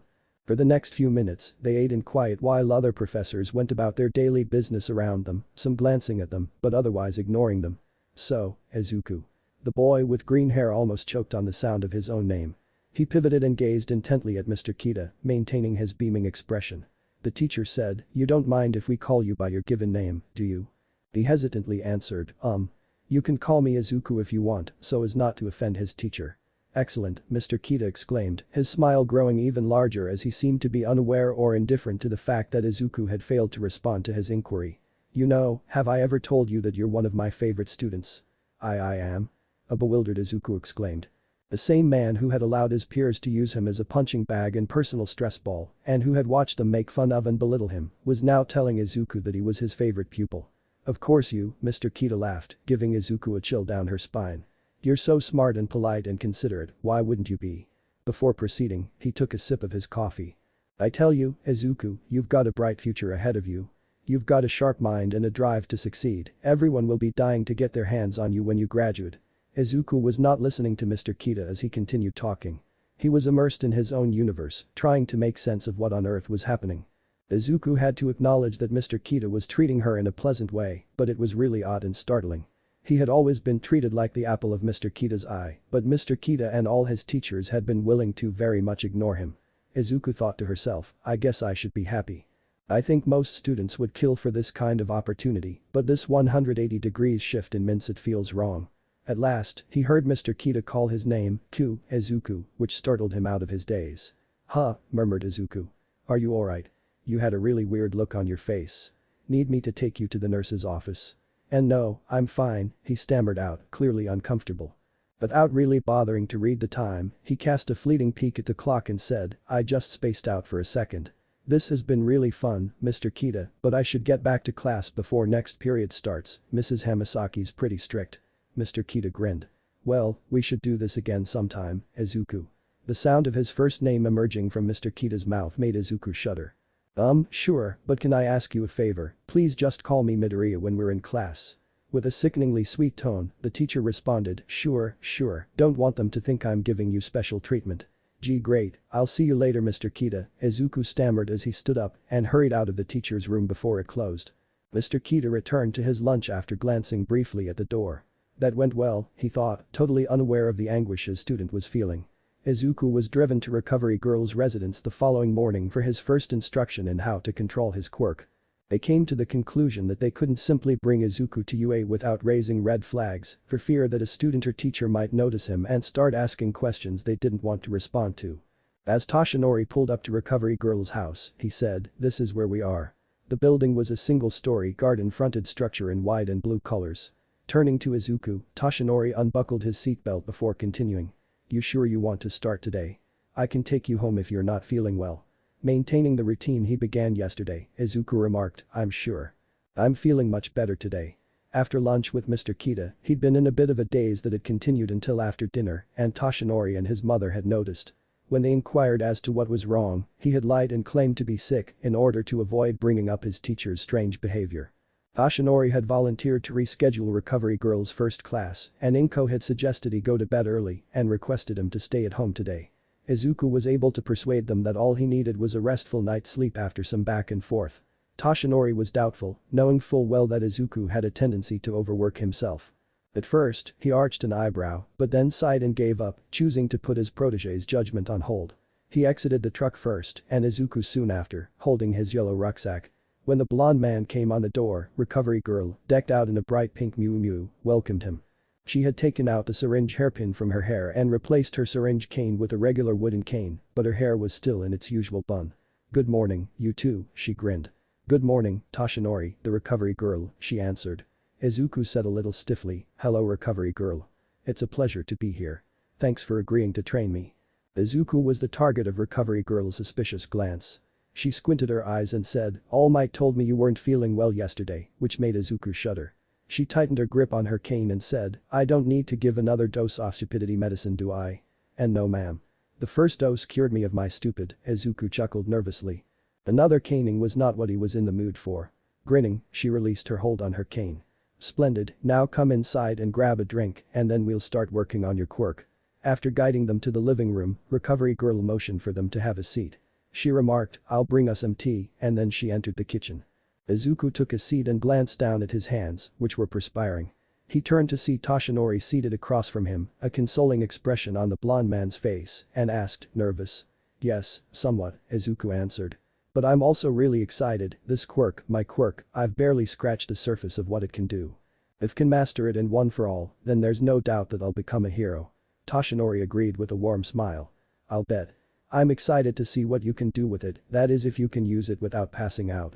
While Toshinori laughed, Izuku flushed. He ceased chuckling and gave Izuku a direct gaze, appearing much more serious.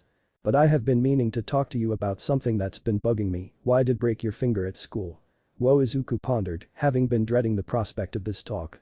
Thankfully, his mother had never found out about his self-inflicted injuries and had assumed his mentor would have moved on by now from that small detail. Not so fortunate. Izuku stammered, well, the thing is," as he frantically sought to come up with a thoughtful response.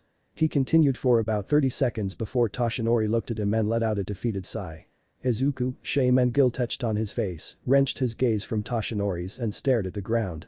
"My classmates were making fun of me," Izuku stated in a shy and gentle manner. "They laughed and called me a liar when I told them I had a quirk, they said I was desperate for attention. I just..." Izuku's voice faltered as he continued. "I just wanted them to stop. To stop laughing and believe me, and hurting myself to use my quirk was the only thing I could think of." Izuku began to wipe away the tears that were beginning to form at the corners of his eyes in desperation, while Toshinori watched in quiet, his expression unreadable.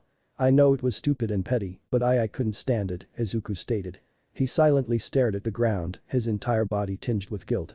He was lost in his own thoughts to the point where he failed to see Toshinori get up from his seat. "Young Midoriya," Toshinori was kneeling in front of Izuku when he looked up. "I want you to listen to me very carefully, okay?" Izuku answered, "Okay," his eyes still filled with tears. Toshinori put his hand on Izuku's shoulder and said, "Okay." It steadied him and gave him a warm, secure, and comforting feeling. "Young Midoriya, you did nothing wrong. Was it stupid? Perhaps. Was it impulsive? Most definitely. But was it wrong? No, not all. What was wrong was how your classmates treated you. Discovering you had a quirk was incredible for you, your dream come true. They took your joy and happiness and tried to trample all over it. They forced you into a corner and you fought back." Toshinori moved his arms, encircling Izuku in a close hug. "You did nothing wrong, young Midoriya." Izuku was speechless and in full shock. Izuku was at a loss for words, so he did the only thing he could and gave Toshinori a back hug, pressing his face into the bend of his neck. They smiled at each other and remained like way for nearly a minute before parting ways. "Better?" inquired Toshinori. "Better," Izuku said, experiencing a sensation of a burden being removed from his chest. "Thank you, Yagi. Thank you so much." Toshinori's tone changed to "no problem." However, indicating a finger pointing at his protege. "I don't want you hurting yourself like that again, got it?" Izuku remarked meekly, embarrassed, "I got it.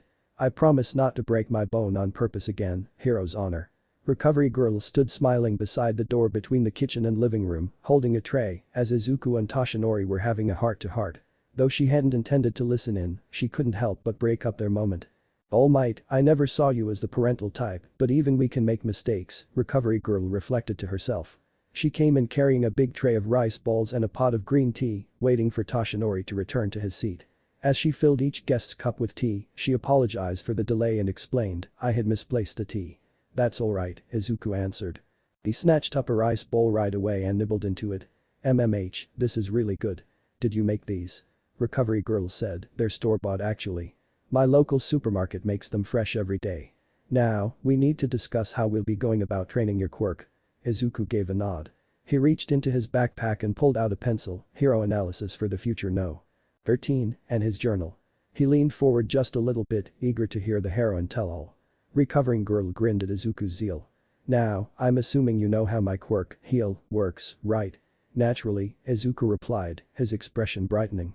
He turned the pages of his journal till he came to Recovery Girl's page.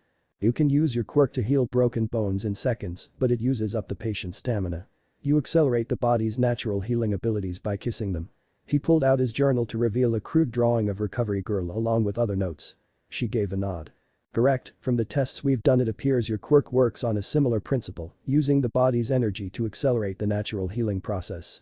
However, you use your own energy instead of the patient's, allowing you to heal yourself as well. Unfortunately, you have zero control over your quirk when you try and use it actively, you completely drained your energy reserves to heal one finger. I can do the same thing using barely a fraction of someone's stamina." "I see," Izuku remarked, stroking his chin thoughtfully. "So my quirk is like." "Oh," he said, his face beaming with insight. "My quirk is like washing the dishes." After Izuku said that, the entire room became silent. Toshinori and Recovery Girl gazed at him as if he had developed a second head. "I apologize, but what?" Recovery Girl blinked, startled. With a worried expression on his face, Toshinori questioned, "Young Midoriya, are you sure you're alright?" "It's like this," Izuku said, not seeming to be bothered or conscious of their looks. Izuku had opened a fresh page in his journal and was making notes as he spoke. "Injuries are like all the food and germs left on the dishes after dinner, and my quirk is like the soap and water you use to clean them," he said. "But dishes can only get so clean. Once you've washed off all the food scraps and germs, there's no point in cleaning it any further. If you keep scrubbing, you're just wasting soap and water." They could only stare in disbelief at his, quite frankly, astounding analysis of his own quirk as he completed jotting down his notes. Recovering Girl murmured, still attempting to take in what she had just seen, "That's right. I couldn't have put it better myself." Toshinori laughed bloodily and remarked, "It's a pretty boring comparison, but I have to admit it's a damn good one. So I guess what you've got to do is imagine turning off the water when you're done scrubbing and maybe using less soap." After devouring the tea rice balls, the three went to Recovery Girl's house clinic. A bed, a table for inspection, and a dozen or more machines that Izuku had no idea what they were used for were present. Izuku, at Recovery Girl's request, undressed to his panties and took a seat at the examination table.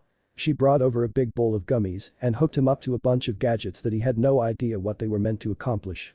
Izuku questioned, scrutinizing the bowl of vibrantly colored fruit treats, "What are those for?" Recovery Girl explained as she examined the devices, "They're my specially formulated gummies, designed to refuel a person's stamina after I heal them. I figured they'd be useful to stop you from passing out." She faced Izuku once more. "Now, this machine is designed to measure your energy output when you use your quirk, try and activate it when you're ready, I'll tell you when to stop." Izuku gave a nod and got to work.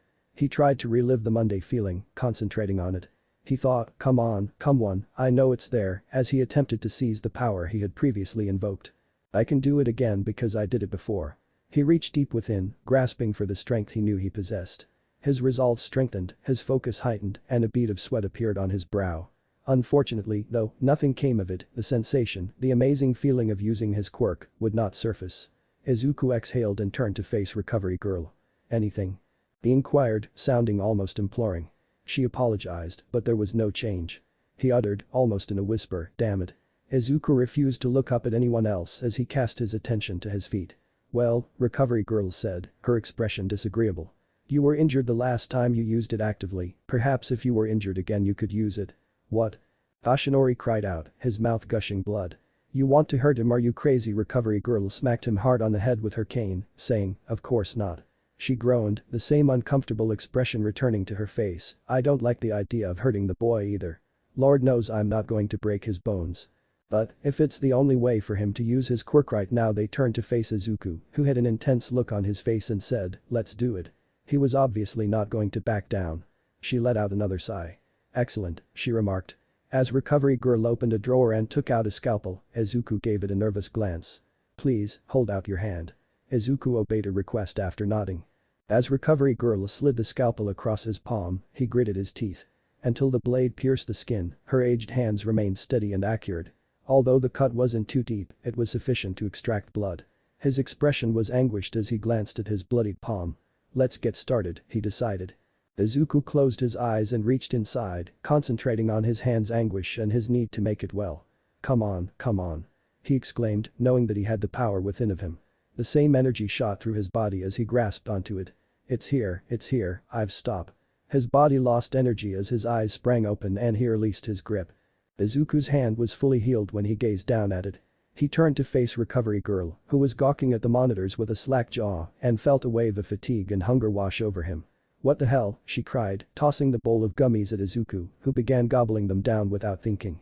"I can certainly say I wasn't expecting that. The energy output was incredible." Izuku was given a towel to wipe his hands by recovery girl after the machine's patches were removed from his body and Toshinori gave him his clothes. "Good news is I didn't pass out," Izuku grinned, feeling considerably better after consuming half of the gummies. However, his expression darkened as he let out a frustrated groan and thought about his vow to Toshinori. "Bad news is I had to get hurt again to use it." Unsure of what to do, recovery girl and Toshinori exchanged glances. Toshinori had an idea all of a sudden. A name, spoken. Both recovery girl and Izuku turned to face him. "You haven't named it yet, so maybe that's the trick." "Yes, you're correct. However, Izuku muttered, blushing pink. "None of the names I've come up with so far are very good." "Recovery girl, you should go home and rest in any case. I'll see you next Saturday and I don't want you practicing your quirk without my supervision, understand?" "Alright," Izuku yawned. After saying goodbye to recovery girl, he and Toshinori got into the blonde man's truck. Toshinori could only watch helplessly as his protege struggled to stay awake as they drove away. "Are you tired?" he inquired. Izuku mumbled, trying to fight off sleep, but the truck's motion wasn't keeping him awake. No, I'm," he said. "Hey, it's okay, sleep if you want. Maybe you'll think of a good name for your quirk in your dreams," Toshinori replied. "Why don't you lean your seat back? There's a butt in the side of it." Izuku murmured, "Okay." As he eventually allowed sleep to settle in. His head relaxed on the headrest, his breathing slowing to a gentle rhythm and his eyes closing gradually. "Geez, kid, you make me want to curl up and sleep," Toshinori grinned. He felt lightheaded, even euphoric, as he drove in quiet. Since meeting Izuku Midoriya, Toshinori's life had taken a significant turn and he wouldn't have it any other way. Izuku and Inko were seated at the dinner table on Sunday night, anticipating a call from Hisashi. They had an early dinner and cleaned all the dishes in readiness for his call at 8:30, as he had promised in an email to his wife yesterday. Right now, it was 9:27. "Do you think he forgot?" Izuku inquired sternly. "What?" "No, I'm sure he'll call any minute," Inko answered, a somewhat unsure voice. Izuku sighed as he glanced down at his mother's phone that was resting on the dining table. "It's not surprising, he's a really busy guy," he said, recalling their most recent conversation as a searing agony shot through his chest. But even so. Izuku got up and said, "I'm going to hang out in my room, maybe look over some notes and work out." Although his mother wanted to object, she looked at the clock and then at her phone. "Alright." Izuku pivoted and advanced one stride, but all of a sudden ring. The telephone rang. Izuku was shocked to find my hubby displayed as the caller ID. Inko answered right away and turned on the speakerphone. Hisashi's husky voice, still trembling but much more steady than before, said, "Hello, anyone there?" "Dad." "Hisashi," exclaimed the ecstatic couple. "Hey there, how are my two favorite people in the world?" "We're fine. We thought something had happened to you," Izuku responded. "Really? I know I'm a little late, but it's not that bad." "Hisashi, please, you promised to call us at 8 o'clock, Inko remarked mildly irritated. "So? It's only 8:30. Izuku and Inko exchanged a startled look. Izuku remarked, "Dad, it's 9:30 here, not 8, there was a complete silence on the queue. "Dad, are you goddammit?" said Hisashi. Shocked, Izuku and Inko leaped back. "You guys are 8 hours ahead of me, not 7. Damn it, I'm so sorry." "Hey, it's okay, what matters is that you called," Izuku comfortingly replied. "But it's still a pretty big screw up on my part, I hope you can forgive me." "We forgive you, of course," Inko remarked with a smile. "Just make sure you call at the right time next time, okay?" "Okay." She inquired, "So how's work been?" As a result, the Midoriya family spoke together for the first time in a very long time. Izuku updated his father on his academic progress and the details of his job with Toshinori. After he left, Inko updated her husband on the latest rumors circulating the neighborhood and how they had evolved. Hisashi filled them in on his employment, his colleagues, and the escapades he'd had. For all of them, it was an amazing time. So, I'm grocery shopping at Marks and Spencer and I see the last bag of prawn cocktail potato crisps. I go to grab it and there's this white-haired old biddy with fucking talons for nails who goes for it at the same time. I'm having a bad day and about ready to blow a gasket, so you know what I tell her? Isaac inquired, raptly attentive. What? His mother, seated across from him, is giggling uncontrollably.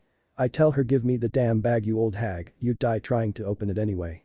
With a dumbfounded expression, Izuku gazed at the phone as Inko's laughter intensified. And then, this is the crazy part, then she fucking spits in my face. I let go of the chips and she takes off like a rocket, must have had a speed quirk or something, and by the time I catch up she's already at the register paying for them. When the old biddy sees me again she puts on the biggest shit-eating grin she muster and tells me to shove it where the sun doesn't shine and walks out the fucking door. Izuku and Inko were clenching their sides and laughing so hard that tears were flowing down their faces at this point. Izuku giggled and exclaimed, Dad, that's awful. I can't believe you said that. Inko choked out, this is why I was afraid of leaving your father alone, before bursting out laughing once more. Izuku, with bleary eyes, managed to glance at the wall clock. They had been conversing for over an hour and a half when it was 11:01. Izuku finally managed to suppress his laughter and stated, this has been really great, Dad, but it's getting late, I've got school tomorrow, and I need to get to bed. Oh, right. It's 3 here so it's 11 where you are. Certainly, Izuku yawned. Anyway, night Dad, talk to you later. Wait. Don't hang up yet. Izuku and Inko exchanged a startled look. Inko said, what is it, honey? It's just, well, look I'll just come out and say it, I've been a real shit dad and shit husband ever since I went overseas, and I'm sorry. No, don't worry, Izuku begged. You've been really busy and you're supporting us all by yourself, but that's no excuse. I left you guys alone for who knows how long and it took you finding out you had a quirk for us to talk. There's so much I've missed, moments we'll never get back, it's terrible. I promise from now on I'm going to be a better dad and husband. We're going to talk like this every week and I'm not leaving you two alone again. Izuku and Inko were astonished, even overcome. Hisashi and he had gotten less and less in contact since he took a job overseas and eventually they had stopped speaking altogether. The money he wired them each month was the only way they had any idea he was still alive. This felt like the beginning of our reunion as a true family. Well, you two need to get to bed. Good night, love you. Though shocked by his father's audacious remark, Izuku chose to accept it. Good night Dad, I'll love you too. When Inko smiled, a soft warm sensation that she hadn't experienced in a while filled her body. I love you too, honey. Now don't go pissing off any more old ladies or you'll get an earful. Her joke was laughed at by her and Hisashi. Don't worry, I won't. I certainly learned my lesson. Love you sweetheart, good night. Hisashi hung up at that. As they prepared for bed, Izuku and Inko felt lighter than they had in years. Izuku had the sensation that his lungs were on fire. His entire body, in fact, did. He placed an abandoned bicycle onto Toshinori's truck's bed and sat down, panting like a dog, on the ground. It had been a very hard workout at Agaba Beach today. It was just like the first day of training he had ever experienced. Izuku took out a green foiled energy bar from his pocket and started to eat it. Izuku looked up to see Toshinori standing over him with a broad smile on his face, saying, good work today, kid. You're doing much better than you were a month ago. Keep this up and you'll be ready for one for all in no time. Izuku grinned in return. Izuku's smile abruptly turned sour, his countenance changing to one of frustration. Thanks Yagi. I can feel the difference. It's still hard to believe I'm really doing this. Toshinori inquired, are you okay? What's wrong? What? Nothing's wrong, Izuku stammered out. Toshinori's eyes narrowed. The boy with green hair gave in and groaned. It's just that I'm frustrated. With a raised eyebrow, Toshinori questioned, frustrated? Why would you be frustrated? Your progress has phenomenal, better than I could have expected. Izuku clarified, I know, but I'm not talking about my physical conditioning. I'm talking about my quirk. Oh, Toshinori responded, sounding as if he had just insulted someone and received a slap across the face. Izuku has come a long way in the last month, strengthening his muscles to face one for all. But his progress in mastering his quirk had been, well, nearly non-existent at best. Unsure of what to say, Toshinori just stood there twiddling his thumbs. I can see why he's so frustrated, I would get depressed too after a month without any progress. I can only tell him that till it becomes meaningless, but usually it helps when I tell him that he'll get it eventually. Though he couldn't truly speak from experience, he hoped he could give Izuku more guidance. Toshinori reflected on his initial training sessions for One for All and the swift advancement he achieved right away. He nearly wished he had exerted more effort to make use of it in order to counsel his protege. Toshinori suddenly recalled something his teacher had mentioned. That ought to defuse the tension. Toshinori inquired, "Have you tried clenching your butt cheeks?" Izuku gazed up at his guru, startled. "I'm sorry, Yagi, but have I what?" "Your butt cheeks," stated the man with blonde hair. "Have you tried clenching them when you use your quirk? Is that how you use One for All?" Izuku questioned, nearly bursting into tears of surprise. "Sort of," replied Toshinori. "Why don't you give it a try next time during your next training session with Recovery Girl? It might just be the secret to unlocking your full potential." Izuku was utterly silent as she gaped like a fish at Toshinori's comments. However, the absurdity of what he had just heard caused him to erupt into laughter. Izuku held his sides, laughing uncontrollably. Oh my god, I can't wahahaha. Worked better than I had anticipated, Toshinori grinned. "Come on, let's go to Ginkgo's, you've earned it," he said. Izuku nodded, putting any menacing ideas out of his head for the time being as he glanced at his guru. But even as he stuffed bowls of soup and curry into his stomach, Izuku's mind began to slide back into the dark. He didn't need any more stress in his life, so this time he was determined to hide and not concern his mentor. As usual, Katsuki Bakugo was irate when he showed up for class on Wednesday. To be honest, that wasn't all that surprising. He was generally irate, but for the previous month, he had been especially so. He would probably yell profanities at you and stomp away if you asked him why he was acting so foul. There was also a potential that he may try to blow you up. But Bakugo's anger throughout the past month and a half had just one cause, and that was the person seated next to him in the classroom. "Midoriya," Mr. Kita greeted the boy with green hair. "Can you please answer the questions on the board?" "Yeah, sir," Izuku murmured tremblingly. Bakugo sat there fuming as Izuku began to rattle out the answers, all of which were true. Bakugo thought to himself, what a joke, and clenched his pencil so fiercely that it felt like it would break. Everyone treats him like a miraculous child only because he has a quirk. He's still the same jerk that he always was. Why am I the only one who can't stop staring at it? After a while, the bell sounded, announcing that the session was over and lunch was about to begin. While some of Bakugo's students left the classroom to purchase food at the student store, the majority of his peers brought lunches from home. From the corner of his eye, Bakugo noticed Izuku get up and heading straight for the door as he was taking out his bento. The blonde lad looked up and saw Mr. Kita standing over his desk, grinning foolishly as usual. Bakugo. Bakugo thought to himself, fuck off you balding dyed blonde creep, as his frown grew. Though he was aware that it would likely end up in the principal's office, he had truly wanted to say that aloud. Indeed, Bakugo was aware that Mr. Kita had colored his hair. Although the sniveling bastard did a very good job of keeping that little fact hidden from the other students, Bakugo knew right once that the color was not his natural one. The child, who was naturally blonde, asked, "What do you want?" The teacher's smile grew even larger. "I was just wondering if you'd like to have lunch with me in the teacher's room, you know, to get away from all these noisy kids." Bakugo's gaze grew strained. "Go to hell." He answered, not interested, taking out his bento. Mr. Kita said, "Alright, I get it," sporting the same foolish smile. "Maybe next time. I'll join you for dinner once you stop growing hairless." "Whatever," Bakugo replied, tucking into his meal.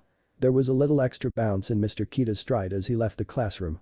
As Bakugo bit into a piece of hot chicken, he wondered, when is that bastard going to get it through his thick skull that I'm not interested in eating lunch with him? He gritted his teeth and remembered Izuku, who had bolted from the classroom as soon as the bell rang. "Deku, don't think I didn't see you kissing up to comb over." Bakugo's homeroom teacher had been inviting him to have lunch in the teacher's room ever since school started, and each time Bakugo declined. However, Bakugo had noticed something strange recently.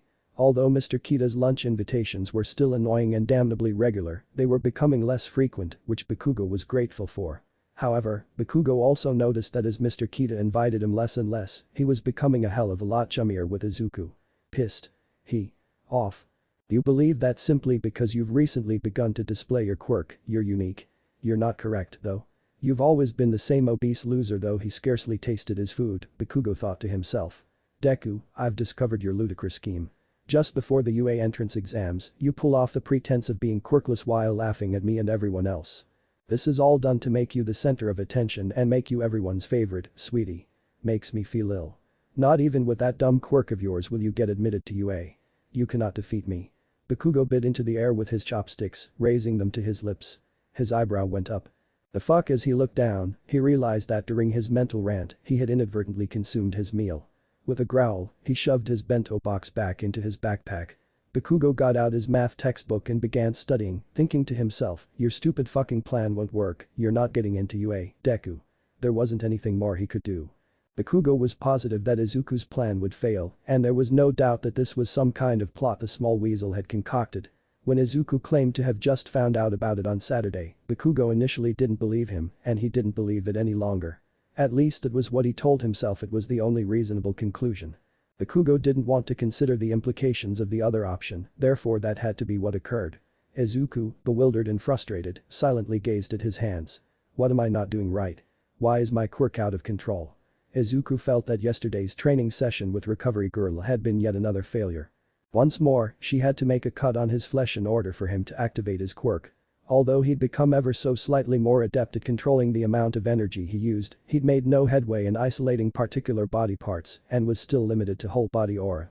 It hadn't done much to cheer Izuku up, even if Recovery Girl had told him that he would eventually conquer his quirk and that he was doing everything he could. Izuku stared down at his lap, unaware of anything around him, thinking, if I can't even use my quirk, then what chance to have of mastering one for all? Am I really going to be a hero? Izuku. The boy with green hair looked up when the voice startled him out of his daze. With a gentle tone and a look of pure maternal concern on her face, Inko questioned, are you okay, sweetheart? You've had this weird look on your face all day, and it's making me worried. Izuku peered down at his mother's phone and heard Hisashi's worried voice say, yeah, kiddo. You've been dead quiet ever since I called, everything alright? Izuku attempted to allay their worries by stating, I'm fine, really, while wearing a tiny smile. Work was just really tiring today, Mr. Yagi's got me working hard. All I need is a good night's sleep. Inko fell mute, her gaze never once straying from her kid. Izuku, why wouldn't you tell me anything? She let out a sigh, accepting that all she could do was provide quiet support for her child. And if it weren't for the fact that she wasn't by herself this time, that would have been the end of it. Bull crap. Hisashi came out of left field with his direct statement, shocking both Izuku and Inko as they cast their eyes down at the phone. Izuku, still struggling to take in what he had just heard, asked, what? I said that it's bull crap, Hisashi replied, sounding a little clumsy as he searched for the correct phrase. Izuku, if your mum thinks there's something going then, well. Look, you can talk us about anything, that's what we're here for. I know I've been a lousy dad, but I want you to know you don't have to hide anything from your mum or me. Dad, I'm really fine, honest, Izuku said, a little too loudly. No, Inko said, grabbing her son's entire focus. She tried to gather herself as tears welled up at the corners of her eyes and said, Izuku, you are not fine, you've been brooding and spacing out ever since you got home yesterday, it isn't like you. Inko tried to hold back her tears as waves of pent-up emotions crashed down on her. I want to help you, we want to help you, but we can't do that if you don't tell us what's wrong. Izuku was astounded and surprised by his mother's attitude shift. She had been silently encouraging him for a long time when he returned home with cuts and teary eyes, but she would not talk about what had transpired. They had developed a routine about the time he was ready to well, Izuku couldn't recall exactly when it had happened. They seemed to have always engaged in this uncomfortable dance of blatant deception and silent worries. When was the last time I confided in her? Izuku thought to himself. How much time has passed since our last meaningful conversation? What is the duration of my harm to her? As Hisashi attempted to comfort his wife, Izuku cast another glance down at his. Why must I hide this from not only her, but also from Dad? He balled his hand. I don't have to hide it from them, I said. Izuku forced out, why you're right, drawing his parents' attention. Clutching the material of his trousers tightly in his fists, he said, the truth is I've been feeling really shitty lately. His knuckles turned white from the intense grasp. I found out about my quirk a month ago, but I haven't made a single bit progress on using it. Izuku felt like he was pulling teeth when he told his parents this, and tears stung the corners of his eyes. I have to finish what I started, I can't keep hurting my mum this way, the speaker said. No matter what I do, Izuku uttered, fighting back tears and resolved to share with his parents all he had gone through. Izuku attempted to wipe away the tears, but they just kept pouring. I can't seem to improve at all. It feels like I've hit a wall and I can't get past it. I don't know what to do. She said. Izuku was suddenly in his mother's arms, his face nestled in the bend of her neck. Mom, Izuku murmured in shock. What are you? It's okay, baby, it's okay, Inko whispered in his ear. She gripped Izuku tightly and wouldn't let go, massaging his back in slow circles. Let it all out, Izuku. I'm here for you. Izuku sobbed into his mother's for an indeterminate amount of time. Hisashi remained on the phone, paying close attention to his wife and child, prepared to take action at any time. When Izuku finally stopped crying, his face was covered in dried tears, his eyes were red and swollen, and to be honest, he understood that Izuku looked like a disaster. It didn't matter, though, he was just relieved. With a smile, Inko said. Better. Certainly, Izuku remarked, sniffling. Well, that's a relief, Hisashi remarked, bringing up the phone once more. I'll tell you, kiddo, sometimes I think your mom's real quirk is making people feel better. She's a real miracle worker. Hisashi, Inko said, her cheeks flushed. You're so sweet, but you're embarrassing me. But it's true, Mom, Izuku grinned and declared. You really are awesome. At their remarks, her entire face turned scarlet. Oh, not you too. As Inko shifted in her seat, Izuku and Hisashi laughed amiably. So anyway, Hisashi remarked, his voice full of concern. You were really worried about figuring out your quirk. Give yourself a break, you've only known about 5 weeks? 6, tops. Kids who have been messing around with their quirks for their whole lives don't have them figured out yet, there's nothing wrong with you, Izuku. Dad, I understand, Izuku sighed. Logically I know I'm not doing anything wrong, but I'm frustrated. I've been practicing it, but I haven't made any progress. Well, I don't think it matters. Huh? Izuku asked, his eyes bulging. Hisashi sighed in annoyance, shit. Wait, I didn't mean, god damn it, why am I so bad at this? What I meant to say is that I think you're putting too much stock in your quirk. Izuku, I don't understand, he said. Are you saying I should stop practicing my quirk? No, what I'm trying to say is, aha. Kiddo, let me ask you something, since you found out you had this quirk, what's changed about you? Izuku repeated, what's changed about me? With a contemplative gesture, he put his palm on his chin and tugged at his bottom lip. Izuku thought for a minute or so, then lowered his hand and sighed. If I'm being honest, not much. Hisashi laughed. Exactly. Mother and son both said, what? At the same time. Izuku, look, you didn't magically change overnight after you found out about your quirk, you're still the same kid you've always been. Your quirk's a part of you, just like your hair, eyes, and ears, but that's not what makes you special. It's what people do with themselves that defines them, and you're no different. I'm sorry I haven't been there for you, but I've always been proud of you. I don't care if it takes you till you're 40, or you master it tomorrow, you're what makes you special, not your quirk. I love you, kiddo. Izuku was shell-shocked and mute. Tears were welling up at the corners of his eyes once more as he stared at the phone, not knowing just what to say. However, they were tears of delight, rather than the tears of annoyance and hopelessness from before. Dad, Izuku stammered out as he attempted to talk. While you're crying. Damn it, I fucked up again, didn't I? Izuku smiled and exclaimed, no way, Dad, you didn't mess up, tears streaming down his face. He swallowed down his tears, determined to express his feelings to his father. I'm crying because I love you, Dad, I love you so much. Thank you. Izuku, Hisashi said as his voice began to waver. Damn it, you've got me happy crying too, and if I'm crying then, you've definitely set your mother off. Izuku. Said Inko, shedding tears of self-love as she gave her son a hug. My baby, I love you so much. I knew it. Izuku gave his mother a big embrace in return and stated, I love you too, Mom. The mother and son looked to have ran out of tears for the night after shedding happy tears together for a good 5 minutes. Are you too good? Yes, Izuku replied, regaining control over his voice. We're good. Geez, everyone said I cried a lot when I was your age, but you and your mum take the cake, Hisashi laughed. Honey, Inko replied firmly, her face displaying a pout of anger. I don't think now's the right time for that. He murmured, sorry, his voice quivering a little. Seriously, it's a good thing to cry sometimes, it's better to let it all out than to let things fester and build up until it comes out on its own. At that final section, Hisashi's voice seemed much more muted and Izuku couldn't help but wonder why. Anyway. Hisashi said, his voice becoming normal again. How about I tell you about work this week? Hisashi continued by telling Izuku and Inko about his experiences at work that week, including a really humorous anecdote about a fellow employee who brought a sheep into the office.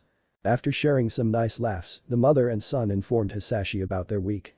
On her way home from the grocery store, Inko told a particularly fascinating tale about a purple-haired child who had a cattail and cat ears and got caught at the top of a very tall tree. The poor boy, she said, attempting to contain her laughter. I feel awful for laughing, but I can't help it. He dropped his phone on the way up and his girlfriend had to call the fire department. He looked absolutely mortified when they came and got him down. Izuku was laughing uncontrollably.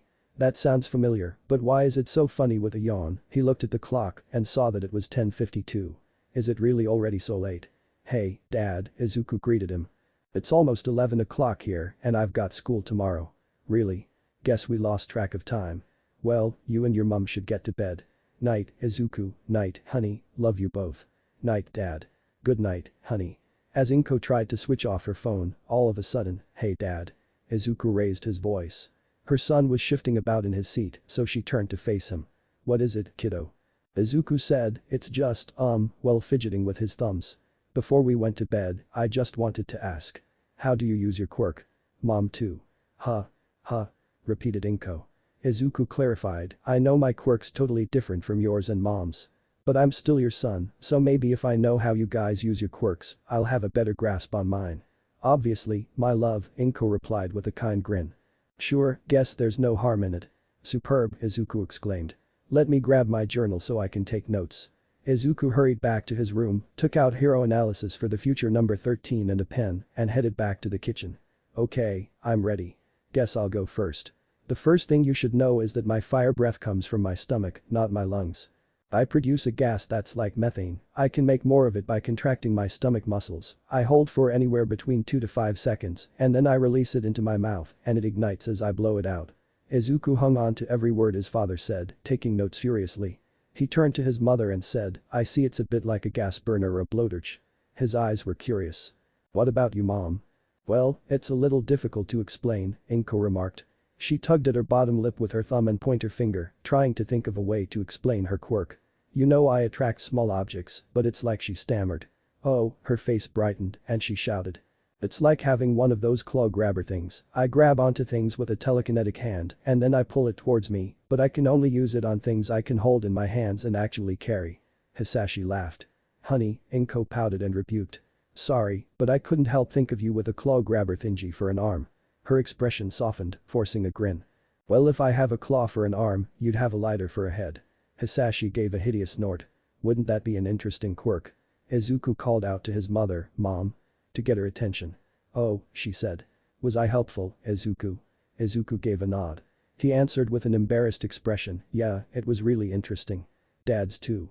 Although. You and Dad didn't really answer my question. Inko furrowed his brow. Izuku put his hand on his chin and said, I think it's super cool how your quirks work, but I wanted to know how you use them. Maybe if I put it another way, how do you guys call upon your quirks? Looking at him like a deer caught in headlights, Inko did not move. Call upon it. Kiddo, I don't know what the fuck you're talking about.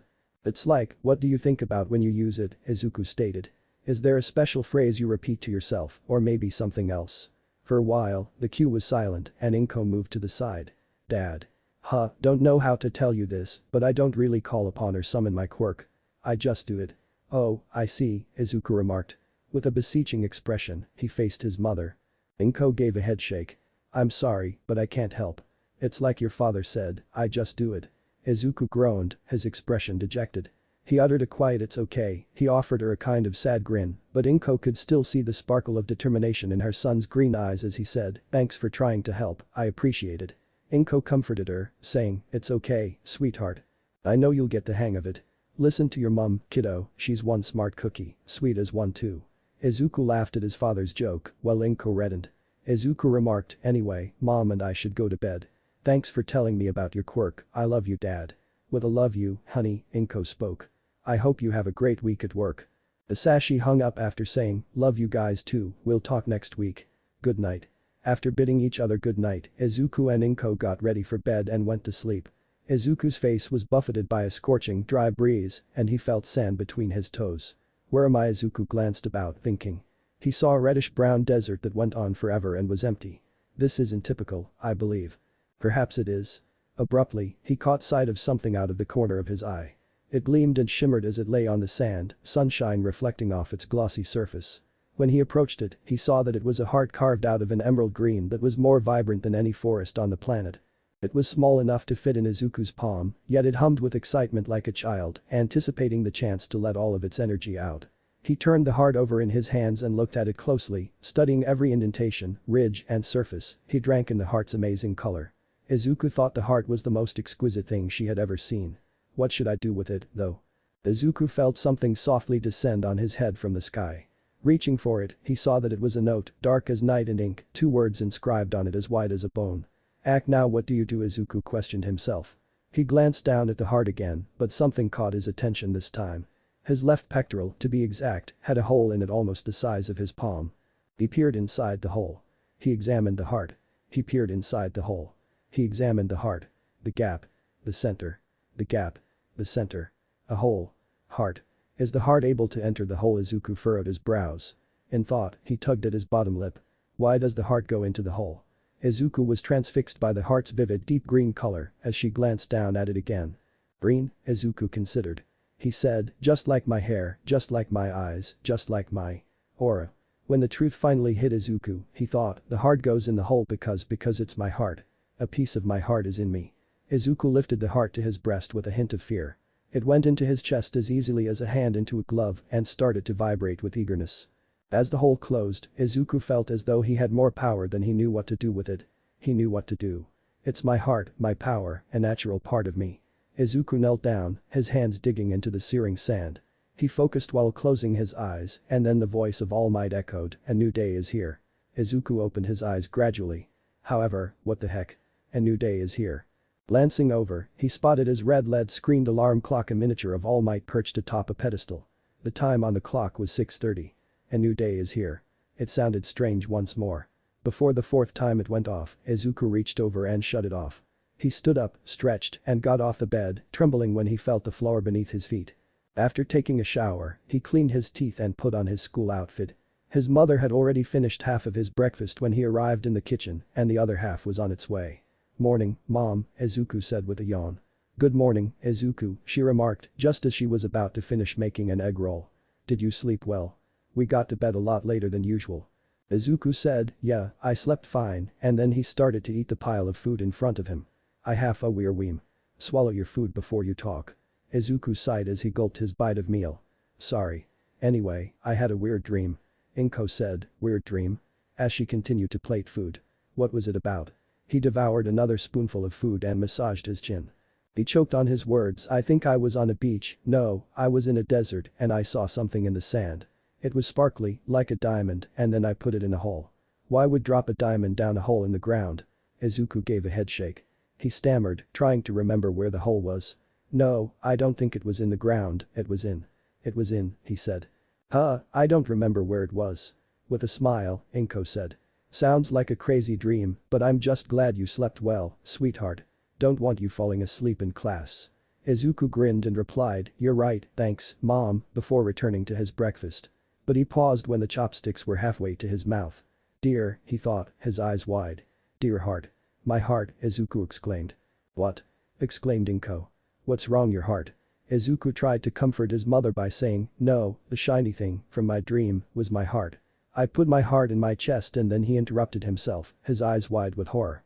"It was an emerald cut into the shape of a heart and there was a hole in my chest where my heart was supposed to be." "Izuku?" Inko hesitantly inquired. "Are you Al?" Izuku cried, leaping from his chair and toppling it. "That's it. I figured out what my dream means." His mother let out a cry, gazing at her son as if he had developed a second head. Izuku cried, "Your phone. Hand me your phone." Inko flung it at her son out of panic as she reached into her pocket. "Ahhhhh." Izuku exclaimed as the phone narrowly avoided hitting his face. He went straight to her contacts and dialed his, putting it on speakerphone, saying, "Thank you." "Who?" Hisashi asked, barely conscious. "Who's there?" Hi Dad." "Izuku, what the hell are you doing calling me right now?" Izuku apologized, seeming sheepish. "But it's important, I figured it out." "Figured what out?" Inko said, Izuku, grabbing her son's interest. "I'm confused too, what's going on?" Izuku felt inspired and his will to succeed was rekindled when he said, "My quirk, I finally figured out what I'm doing wrong. I've been looking at my quirk like it's something supernatural, something that needs to be summoned or called upon to serve a purpose. But that's wrong, my quirk, all quirks, are just natural functions of our bodies." The answer was staring me in the face the whole time, but since I thought I was quirkless for so long, I lost sight of it. "Whoa," Hisashi exclaimed as he awoke fully. "That's freaking incredible. How'd you figure it out?" Izuku grinned broadly and added, "What you said last night, how your quirks or something just do not summon or call upon."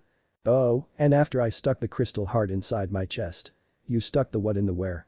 Delighted by her son's words, Inko gaped at him. Are you okay?" Izuku felt defeated by their responses. Yes, they are unaware. After finishing his meal, he proceeded to tell his parents about his dream. He then said goodbye to his parents and hurried out the door to school. With pride in his voice, Hisashi exclaimed, "He's amazing, isn't he? Figured out what he was doing wrong because of a dream and some offhanded comments. He's going to do incredible things when he grows up." "I understand," Inko remarked, her smile half sour. "Well, looks like I won't getting back to sleep for a while, so, what are you wearing?" Red in the face, Inko shouted, What? "It's a simple question, what's the pretty lady I'm talking to wearing?" "Oh my," Inko pondered. After taking a deep breath, she grabbed her phone and headed to her bedroom. Izuku had called Toshinori that morning to let him know about the exciting new development as he was on his way to school. Congratulating his student, Toshinori promised to pick him up after school and take him to Recovery Girl's house for an additional special session. "So," Recovery Girl uttered while glancing at Izuku. "You're sure about this?" "Yes," Izuku answered, seated in his boxer on the examination table with wires attached to his arms and chest. He turned to face Toshinori as he stood in the corner and said, "I think I know what to do." He smiled and gave the pupil a thumbs up. Izuku closed his eyes, centered himself, and concentrated on his quirk while inhaling deeply. "Avoid pushing it. Like breathing or walking, my quirk is a normal part of my body." He probed inside himself and located the energy, but he didn't grab or tug at it. Izuku focused on the energy and for the first time actually felt it as he felt himself breathe in and out. He felt the energy slowly seeping out of him, it was like a vast pool of water. Izuku thought absently, that must be my passive radiation. Now, how can I manage it? Izuku felt the energy spread and ripple as he breathed. This is how it went on until he felt it, each breath bringing about a fresh alteration in the reservoir. It was difficult to explain how he understood what to do but still took action, opening the floodgates and allowing the energy to flow. He shut them just as fast as he had opened them. Panting, Izuku opened his eyes. After one of these sessions, he felt fatigued, much more tired than normal. But here you go, Recovery Girl gave Izuku the dish of candy. Like a ravenous wolf, he tossed manners out the window and scarfed them down. Izuku eventually glanced at Toshinori and Recovery Girl and took in their wide-eyed looks after finishing 2/3 of the bowl. Recovery Girl grinned and said, "Well, looks like you can finally use your quirk without hurting yourself. We still need to work on controlling your output, but this is a huge leap forward." Izuku opened his mouth to speak but ended up only grinning wearily. Toshinori remarked, "Young Midoriya, I'm proud of you." He approached Izuku and firmly patted him on the back. "I knew you had it in you. You'll get the hang of it in no time, then it's off to you, eh?" Izuku said, "Thanks, Yagi," and then let out a huge yawn. He passed out on the examination table at that same time. "Now I think I'm gonna take a." He was asleep, but Toshinori and Recovery Girl could see a big smile on his face. Recovery Girl handed Toshinori a blanket to cover Izuku's sleeping body, saying, "Have a nice nap, you deserve it." It had been 3 months since Izuku's amazing discovery. He had made significant progress in controlling his quirk during that period, able to precisely control the amount of energy he released and focus his aura on certain parts of his body. Actually, he was practicing that same moment. Once again, Izuku was seated on the examination table in Recovery Girl's home, with wires running across his naked chest. Recovery Girl observed the monitors from a distance. She turned to face Izuku and replied, "Alright, start off with as low an aura you can manage." "Exactly," Izuku skillfully answered. With his eyes closed, he focused and felt the reservoir of energy within himself. Gradually, as gently as possible, he opened the floodgates and let the energy to pour out. Recovery Girl observed as a gentle green glow surrounded Izuku's body as he focused. The energy emanating from Izuku now was like candlelight if she could characterize his initial attempt at using his quirk under her guidance as a fireplace. "Excellent," stated Recovery Girl while taking notes and glancing between Izuku and the monitors. "Now try and focus on your hands so only they radiate healing energy." He gave a silent nod, focusing on controlling his quirk. "Just direct all of the energy from my body to my hands." "Izuku can do this. I have this." Izuku pictured the energy flowing through his body like water through rivers. His next move was straightforward. He just needed to keep the energy flowing to his hands and arms by cutting off the other rivers. Izuku's aura wavered and changed as Recovery Girl observed. The color intensified and the light surrounding his hands and forearms brightened gradually. Her eyes moved to study Izuku from head to toe, noting that the aura surrounding the remainder of his body had not changed, still resembling the light of a pale green candle. Recovery Girl remarked, "You can stop now," and Izuku's aura totally vanished. He began to eat as soon as she handed him the bowl of gummies. "That was a good try, you were able to focus on your hands and only increase the output there." Izuku forced out, "Hanku," through a mouthful of gummies. His face was instantly marred by a dissatisfied frown as soon as he swallowed. "But I couldn't shut off the rest of my body, I don't know what I'm doing wrong." Recovery Girl struck him with her cane at that moment. "Ow." And a furrowed expression came to her aging visage. Recovery girl yelled, waving her cane like a finger at Izuku. How many times do I have to tell you before it gets through that thick skull of yours? She groaned, setting down the cane and resting on it. You're not doing anything wrong, your body's just not used to do this yet. I swear you young people have no patience, you want everything now. Well, at least you've got the drive to work hard. The attitude of yours will be what gets you into UA. Her gaze dropped to her desk's bottom drawer. And that's what motivates me to consume alcohol, she said, her tongue flickering briefly across her lips. I apologize, I missed that last bit, Izuku said naively. Never mind, she cried out. Anyway, do you have the time? Yeah, Izuku answered. Gripping his phone from his trousers, he reached over. It's 12:34. She scratched her chin and remarked, that's strange. All Might should have been back by a voice roared through the house, I am here. As Recovery Girl and Izuku leaped out of their flesh. They turned to see Toshinori, in his muscular shape, standing in the doorway holding a mound of boxes in his arms. He positioned the boxes on one side of the room and apologized for being late. He turned to face them, his famous big smile emblazoned on his face. Traffic was a lot worse than I thought it would be. Took me twice as long to get back from UA as it did to drive there. Recovery Girl berated Toshinori in the head with a stress ball, yelling, you fool. Toshinori collapsed into his skin and bone civilian form with a puff of steam. While rubbing his head, Toshinori exclaimed, what the hell's wrong with you? Recovery Girl growled, jabbing her cane at the blonde man, you think I want the paparazzi swarming my house like vultures just because Japan's no. One hero showed up at my front door. What's wrong with me is stupid showboaters like you. Geez, calm down, I was only outside in my hero form for a second and I made sure no one was around to see. Besides, is that any way to treat a friend, especially one who just did you a favor, he responded as he returned to the boxes. And these boxes are so heavy I didn't have a choice. Rehab Girl let out a sigh. I suppose you're right, thank you All Might. Toshinori and Recovery Girl turned to face Izuku, who was staring at them with wide eyes, and said, excuse me. But what exactly did you have Yagi pick up? Well, it's a machine used to produce candies, Recovery Girl clarified. I asked UA's support department, the boys and girls who make all the heroes' costumes and gadgets, to build me something that would make more potent gummies. If they did it right, a single gummy from this machine would have the calories, minerals, and nutrients of about 100 of the gummies in that bowl. She pointed to the bowl that Izuku was still grasping. Izuku gave a sympathetic nod. I see, but why? 2 reasons, she said, raising 2 fingers. First, it's going to cost me a lot less than ordering more every week or so. Second, when you're out in the field as a pro hero, it's not exactly efficient to carry around bags of candy with you, is it? Izuku laughed. I guess not. Oh, I almost forgot, said Recovery Girl. She looked across at Toshinori.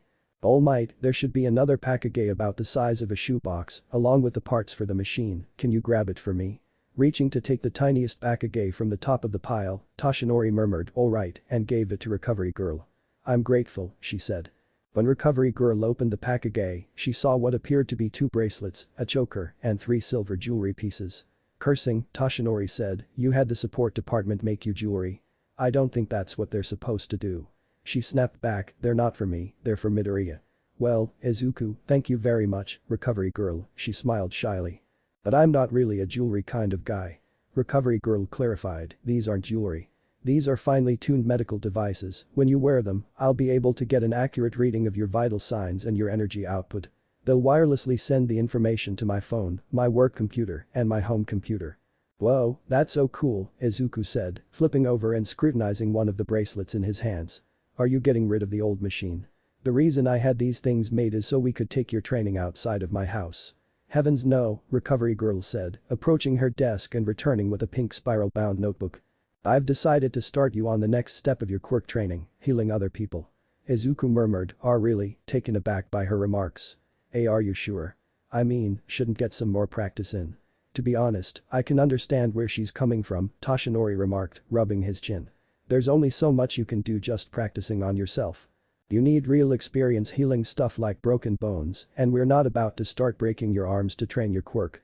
Twiddling his thumbs, Izuku mumbled, yeah, I guess that makes sense. But couldn't I just practice on you, Yagi? Toshinori grinned. He gestured to his body and said, I appreciate the offer, young Midoriya, but you've already done enough for me. Besides, my injuries aren't exactly what you'll be healing out in the field. 5 months ago, when he and Izuku had first met, Toshinori had been nothing more than skin and bones. Now, well, he was still skin and bones, but not as bad as before. He had put on roughly 15 pounds, gained an hour in his hero form, and his cheeks had turned a little redder. Naturally, when he transformed into his hero form and became a tower of unadulterated muscle, you would never have known about this. Izuku said, I think you're right. But I still think I should actively use my quirk on you. I know my passive radiation is healing you, but if I stop, Toshinori gestured with his hand. Look, young Midoriya, I appreciate what you're offering, but I don't want you to push yourself too hard. You're already working hard to train your body to handle one for all and master your quirk, I don't want you to worry about me. Izuku's expression briefly plummeted to frustration before grinning and turning to face Toshinori again. Okay, I promise I'll focus on myself for right now. But I want you to make a promise too, when I graduate, you'll let me heal you as best I can. Well, it looks like we've made a deal, Toshinori chuckled. I'll be looking forward to it. As Recovery Girl gestured towards the stack of boxes, Izuku and Toshinori turned to face her. Now that we've got that settled, perhaps you two can help me with this. This thing isn't going to put itself together and we need it ready for his first visit next week. With a collective sigh, the three of them stared at the brown boxes for a while, dreading the idea of having to put the machine together. My boss is crazy, I'm telling you, Hisashi stated over the phone. Last week he went on a trip to Ireland and came back with a sheep and he's been bringing it into the office ever since. I'm surprised it doesn't sound very hygienic, Inko said. Is he allowed to do that? I don't think so, but no one wants to risk their neck getting him in trouble. Besides, the sheep doesn't really do anything, it just follows him around and baws for attention. Dad, you work with some interesting people, Izuku remarked, trying to conjure up the image of a sheep ambling through an office complex. No kidding. He named it Oliver Jr. Who the bloody hell names a sheep after himself? Izuku and Inko started giggling uncontrollably. Anyways, Hisashi interrupted to get their focus. Have you figured out what you're gonna call your quirk, kiddo? Izuku exhaled and stared in surprise. He leaned back and looked at the ceiling, his lips pushed thinly. No, not yet. Every name I come up with is either taken or just doesn't feel right. Hisashi said with joy, why don't you use the name I suggested? It's catchy. Izuku moaned and covered his face with his fists. Dad, no. I'm not calling it that. Oh, come on. The Healing Touch is a great name. It's dramatic, mysterious, and sounds like something out of a comic book. It is, but it's a misnomer, complained Izuku. My quirk isn't touch-based, so the name doesn't make any sense. Inko said, why not just call it Healing Aura? It says what it is on the tin. Izuku remarked, I guess, but it's a little boring. Heal thought, plus, it sounds too much like Recovery Girl's quirk. He turned to face his mother and went on. Izuku's eyes glistened with pleasure as he said, I want my quirk's name to be something that pops, something that rolls off the tongue and sticks in your head. Inko said, oh, have you come up with any cool names? His face dropped and his shoulders sagged. No, every name I come up with is either boring or unoriginal. Ah hell, don't worry about too much, Hisashi stated in a jovial tone. The perfect name will come to you when it comes to you. Izuku grinned. Yeah, guess you're right, Dad. Anyway, it's getting kind of late where you are. Shouldn't you get to bed? Izuku noticed that the time on the clock was 10:10. He laughed nervously and looked aside, saying, oh yeah, guess I should. I don't want to doze off in class. Good night, Mum, good night, Dad, love you guys. Night, kiddo. Love you too. Good night Izuku. I love you. Sleep tight. Izuku disappeared inside his bedroom while Inko's lips were squeezed into a narrow line as he glanced at his disappearing shape. Inko, you still there? Huh, Inko said, jolting herself out of her reverie. Oh, I'm still here, honey. He went all quiet for a second. Everything okay? She let out a sigh. I think Izuku is hiding something from me, he seemed nervous when he talked about going to school. I wouldn't worry about too much, we all had secrets when we teenagers. But, if you're that anxious, you should go with your gut. They call it maternal instinct for a reason, love. I guess you're correct, she muttered. I'll ask him about it in a few days if I think it's really bothering him. Sounds like a plan, Coco. After blinking in surprise, Inko laughed. Huh, what's so funny? Nothing, Hisashi, Inko answered. It's just, well, it's been a while since you called Coco. Oh, hissed Hisashi. Geez, you're right, the last time I called you that god I can't remember. She messed with her hair and admitted, I can't remember either, her cheeks a gentle pink. I'd forgotten how much I missed it. His voice was singing. Well then, how about we celebrate with a little fun, he replied. Inko murmured, honey, her cheeks blushing a bright scarlet. You know our baby's just down the hall. Besides, it's getting late and I should get to bed too. Ah, bloody hell. Alrighty then, sweet dreams, Coco Bean. Love you. With that, she hung up and headed to her bedroom, her heart palpitating, but fears still nagging at the back of her mind. Love you too, honey buns, good night. Have you ever had the feeling that someone wasn't quite right? It's not like they've done something wrong or are inherently nasty or unpleasant. However, you had an instinctive feeling that you wouldn't get along with them when you first saw them. Izuku Midoriya felt that way when Mr. Kita, his homeroom teacher, initially asked him to take lunch in the teacher's room. Even yet, it would be difficult to get Izuku to say anything obviously disparaging about his bleached blonde teacher. There was one negative thing Izuku could say about Mr. Kita, though.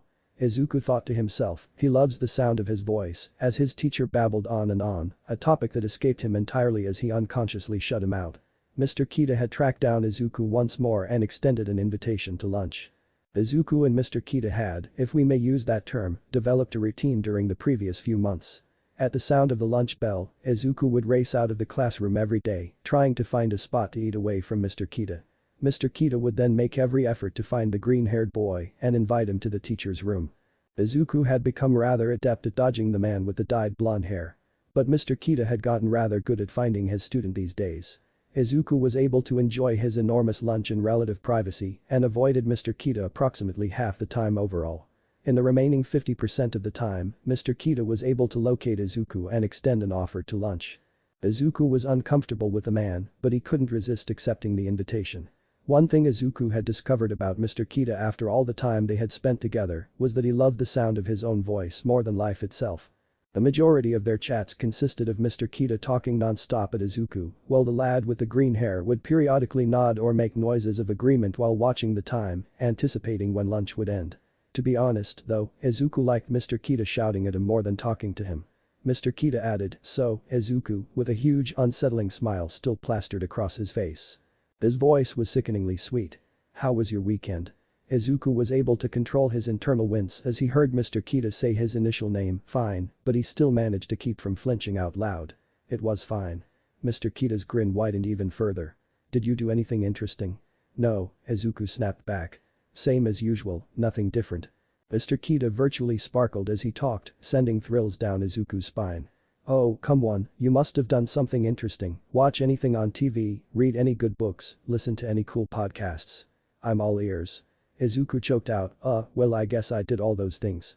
He fell silent as Mr. Kita continued to stare at him with the same, dyed, blunt smile. Izuku was relieved that his homeroom teacher spoke at him, rather than to him the majority of the time for this reason. Izuku would become immobilized whenever Mr. Kita posed a question, mesmerized by his teacher's constant smile. Well, I guess I breeing," Izuku yelled and then shot out the door. Mr. Kita grinned after blinking in shock. "That went well." Another teacher, with brown eyes and curling orange hair, responded, "Really?" while filling a thermos with coffee. He bolted as soon as the bell rang. "That kid is fucking terrified of you."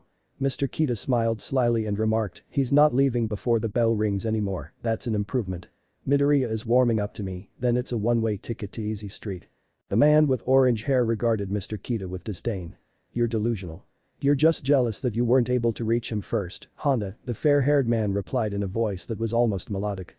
"Imagine it, with an amazing quirk like his, everyone will want a piece of Midoriya when he graduates, and I'll have all the credit for molding him into the great young man he'll become." With a frenzied expression on his face, he reclined in his chair and fixed his gaze on the ceiling. Mr. Kita was overcome with visions of Izuku becoming wealthy and successful and, most importantly, sharing it with his inspirational homeroom teacher who mentored and encouraged him to achieve. "Soon enough, he'll be putty in my hand," he thought to himself. The dizzy feeling of exhilaration welled up inside Mr. Kita. He laughed a little before he started laughing uncontrollably and kept whirling around his chair. Mr. Honda's eye twitched as he glanced at the blonde man. Taking a flask from his desk, he filled his cup of coffee to the brim. "Kita's bullshit is too early," Mr. Honda muttered to himself. The woman with pink eyes and a dark chocolate bob said, Honda, grabbing his attention. "It's 1 o'clock." With an eyebrow lifted, he took a sip. "Your point, Sasaki." She let out a sigh. "Give it here." As Mr. Kita sat there laughing hysterically, Mr. Honda handed Ms. Sasaki the flask and she proceeded to pour numerous splashes into her own mug. Recovery girl and Izuku arrived at Musatafu General Hospital around 10 o'clock on Saturday. She wore black slip-ons, a brown shawl, a pink skirt with frills, and a white top.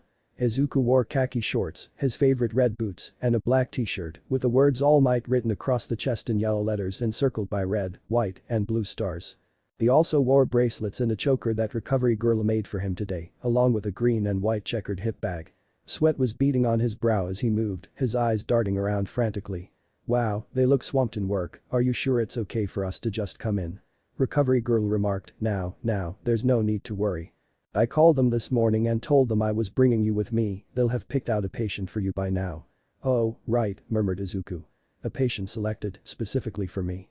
The individual I'll be curing, using my quirk that I will utilize to heal them. Izuku fell silent, then managed a startling laugh that caught the interest of numerous staff members and patients. Izuku looked at Recovery Girl as though he had grown a second head out of nowhere. Are you alright? Izuku yelled out, fine. Her eyebrow went up. Izuku let out a sigh. Alright, the truth is I'm nervous. I know I've technically been healing Yagi since we met, but that's just my passive radiation, it doesn't mean I can actively heal other people. What if it doesn't work? Slow down, Midoriya, the recovering girl reassured her. I know your quirk will work, you've got nothing to fear. Izuku questioned, nearly trembling, you're sure, absolutely, 100% sure it'll work? Yes, she replied. He reached for Recovery Girl's hand. You're going to do great, I promise. Izuku stood there for a time, then released his hold on the breath and relaxed his shoulders. Okay. Recovery Girl grinned. Well, glad you got that out of your system. Before we check in, do you remember our cover story? Izuku gave a nod. I'm your grandnephew via your sister who's come with you to train my quirk, is that right? She grinned and added, got it in one. After a minute or so of walking, he found himself standing next to Recovery Girl in front of a receptionist. Receptionist. Ah, Ms. Shuzenji, it's great to see you again, she smiled. And this must be your grandnephew. Recovery Girl answered, yes, this is Izuku Midoriya, my sister's grandchild. Izuku said, hello, nice to meet you. Looking over her computer, the receptionist said, and you're here to train your quirk, right? You've come in at just the right time, there's a patient in the urgent care who just came in with a broken hand. Will that do? That's excellent, Izuku cried out. Thank you so much. She laughed. You're welcome.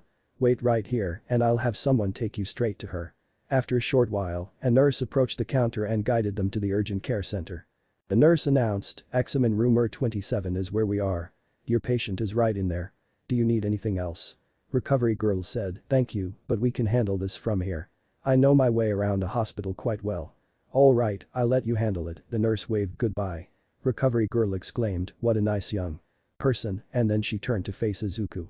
Was that nurse a man or a woman? I couldn't tell. No idea, Izuku said, rubbing the back of his head. But they're very nice. Recovery Girl grinned and replied, indeed.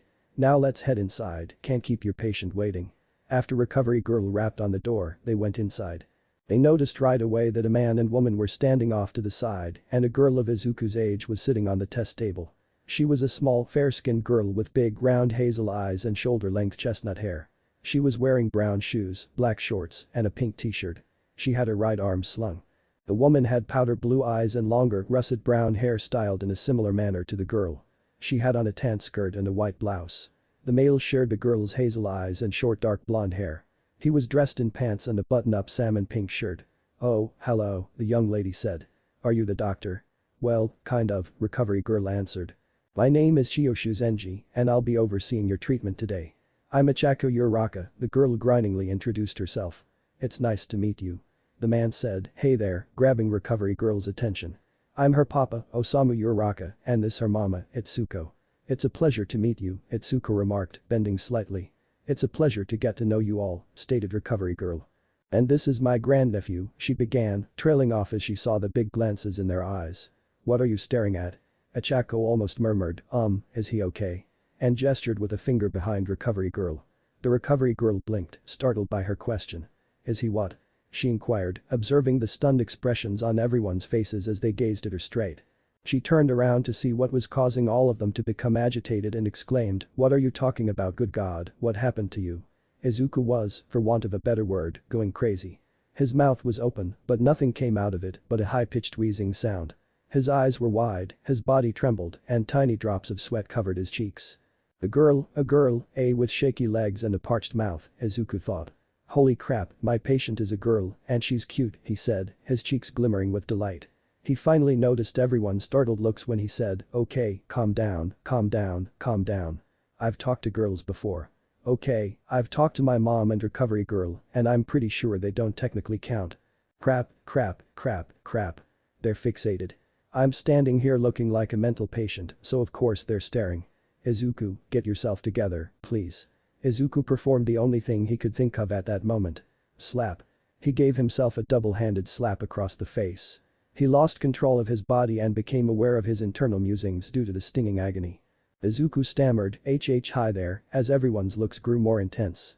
My name is Izuku Midoriya. He managed to move towards the examining bench, lifting his legs as though they had suddenly turned to lead. Nice to meet you, I'll be healing you today. Izuku smiled apprehensively and held out his hand. Ichako looked at him for a while, still struggling to come to terms with what she had just witnessed. She glanced down at Izuku's hand and then back at her own in its sling, saying, it's nice to meet you too. Izuku withdrew his hand and said, oh crap. I apologize, I am well. He rubbed the back of his head and laughed nervously. With excuse me, recovery girl called out to everyone. But now that we have introductions out of the way we should get things moving. Izuku exhaled a breath of relief and thought, oh thank goodness. Recovery girl found the computer in the exam room and logged on. Now then, Ichako was it? Can you please tell me how you broke your hand? Ichako grew wide-eyed at the query. She said in a frantic voice, why? Rehab girl arched an eyebrow. Establishing the cause of injury is standard procedure. Well, the thing is, Ichako stated, averting her gaze from recovery girl. How I broke it is kind of embarrassing. Can we please skip this part? Recovery girl remarked, young lady, I can assure you that whatever happened, I've heard worse. I've seen some pretty strange injuries in my time. Besides, it's not like I'll tell anyone, doctor-patient confidentiality and all that. Well, the issue is, Ichako whispered. I sort of Osamu cried, worried sweat forming on his brow, it was my fault. I accidentally slammed the door on her hand. After remaining silent for a short while, recovery girl grinned. Well I suppose that is embarrassing, but it's far from the worst I've heard.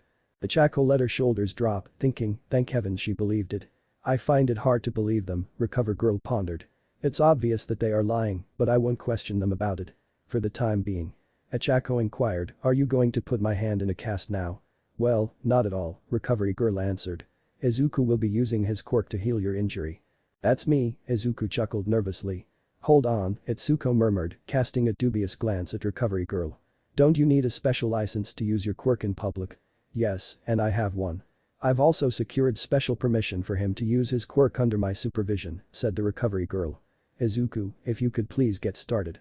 Alright, Izuku exclaimed. He turned to face Ichako once more and held out his hand.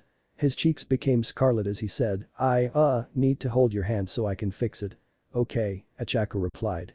With a wincing motion, she removed her sling and delicately placed her hand in Izuku's. His flush deepened as he thought, wow, she has really nice skin. He dismissed the idea with a shake of his head. He sandwiched his other hand between hers and said, just concentrate on healing her. His question was, is this alright? Ichako grimaced with anguish as she nodded. It hurts, but I'm fine. Just do what you've gotta do. That's correct, he smiled to confirm. Izuku closed his eyes and focused while inhaling deeply and slowly. He discovered the energy reservoir within himself and prepared to let the floods come. Ichako wondered what he was doing as she watched him intently. He appears to be meditating as he is focused intently. She choked back a laugh, but with that face he's making, it looks like he's trying to take a poop. I'm curious how his quirk functions, she exclaimed upon receiving her response. There was a gentle green aura surrounding the boy in front of her. Ichako looked, her eyes widening as she became enthralled with the way the light coming from Izuku's body moved and changed. Ichako couldn't help but feel protected as the energy flowed across Izuku's body, a sight as captivating as watching his quirk and work. She had the sensation of being surrounded by a cozy blanket or warm hug, she felt secure and at ease. Izuku didn't even realize that the ache in her hand had disappeared and that the aura encircling her hands had become brighter and more colorful. The radiance faded as fast as it had appeared. Izuku smiled wearily as he opened his. There, that should do it. He looked down and saw that Ichako's hand was still in his. He cried out in pain, ripped his hands away from Ichako's, and mumbled an apology. Izuku anxiously said, so, how's your hand? Ichako smiled brightly and gave her fingers an experimental wiggle. It's all better, no pain at all. Your quirk is awesome, it's like I never broke it. Izuku grinned in return. Well that's good, for a second there I was afraid it wouldn't work. Ichako was about to ask him what he meant, taken aback by his answer, when recovery girl interrupted her. Excellent work, Midoriya. Now, you go find a place to rest while I take her to get an X-ray, just to double check that everything healed properly and so they can get out of here. He yawned and muttered, okay, before turning to leave the room. An hour later, Ichako discovered that her parents were occupied with paperwork as she was lost in the hospital's hallways. Her hand appeared to be in excellent shape based on the results of the recent X-rays.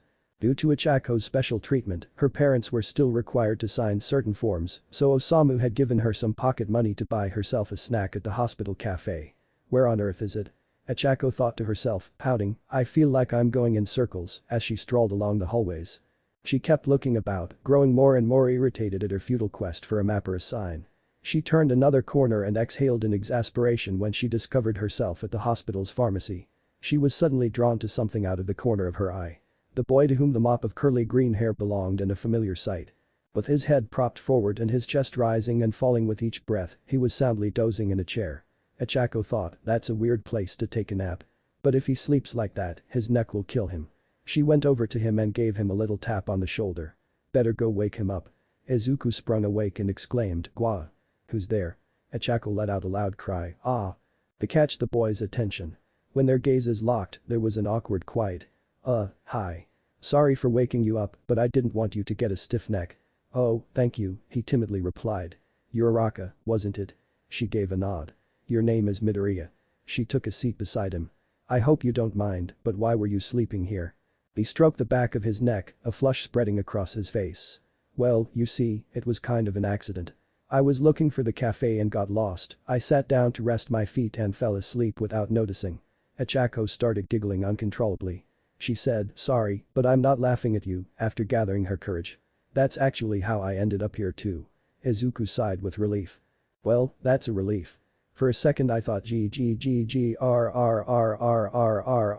sound of his growling stomach made him completely silent, his face showing complete mortification.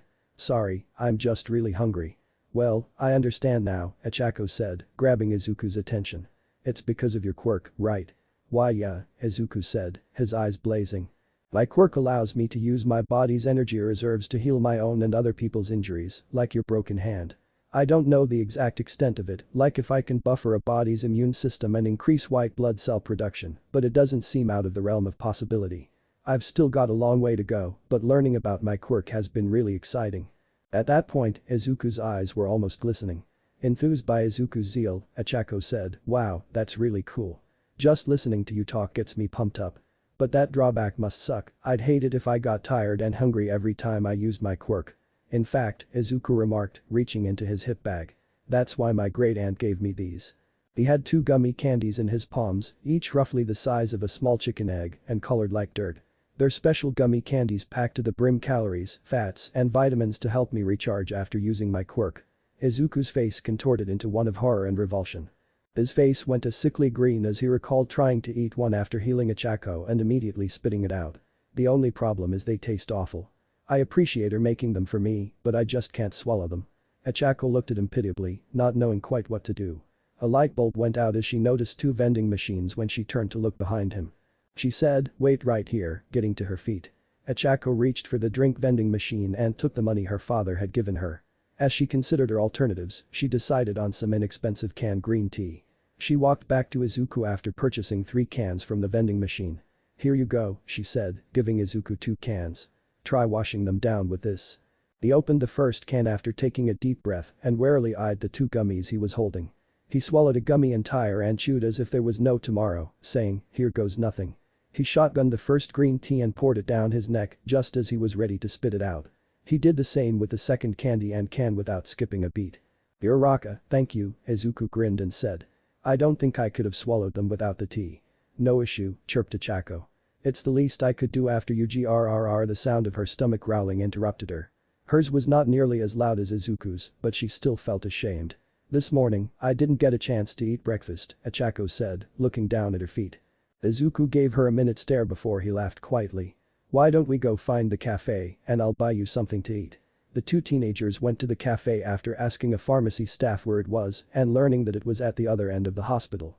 The actual cafe, simply known as Musatafu General Cafe, was a quite pleasant space that, considering that it was housed inside a hospital, had an unexpectedly large selection of food and beverages. In the end, Ichako received, actually, Izuku had purchased for her, a bento that included grilled fish over white rice and a side salad. She also received a can of green tea from the drugstore and some red bean mochi for dessert.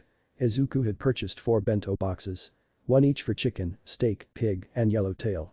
After finishing these, he would return to get more sweets.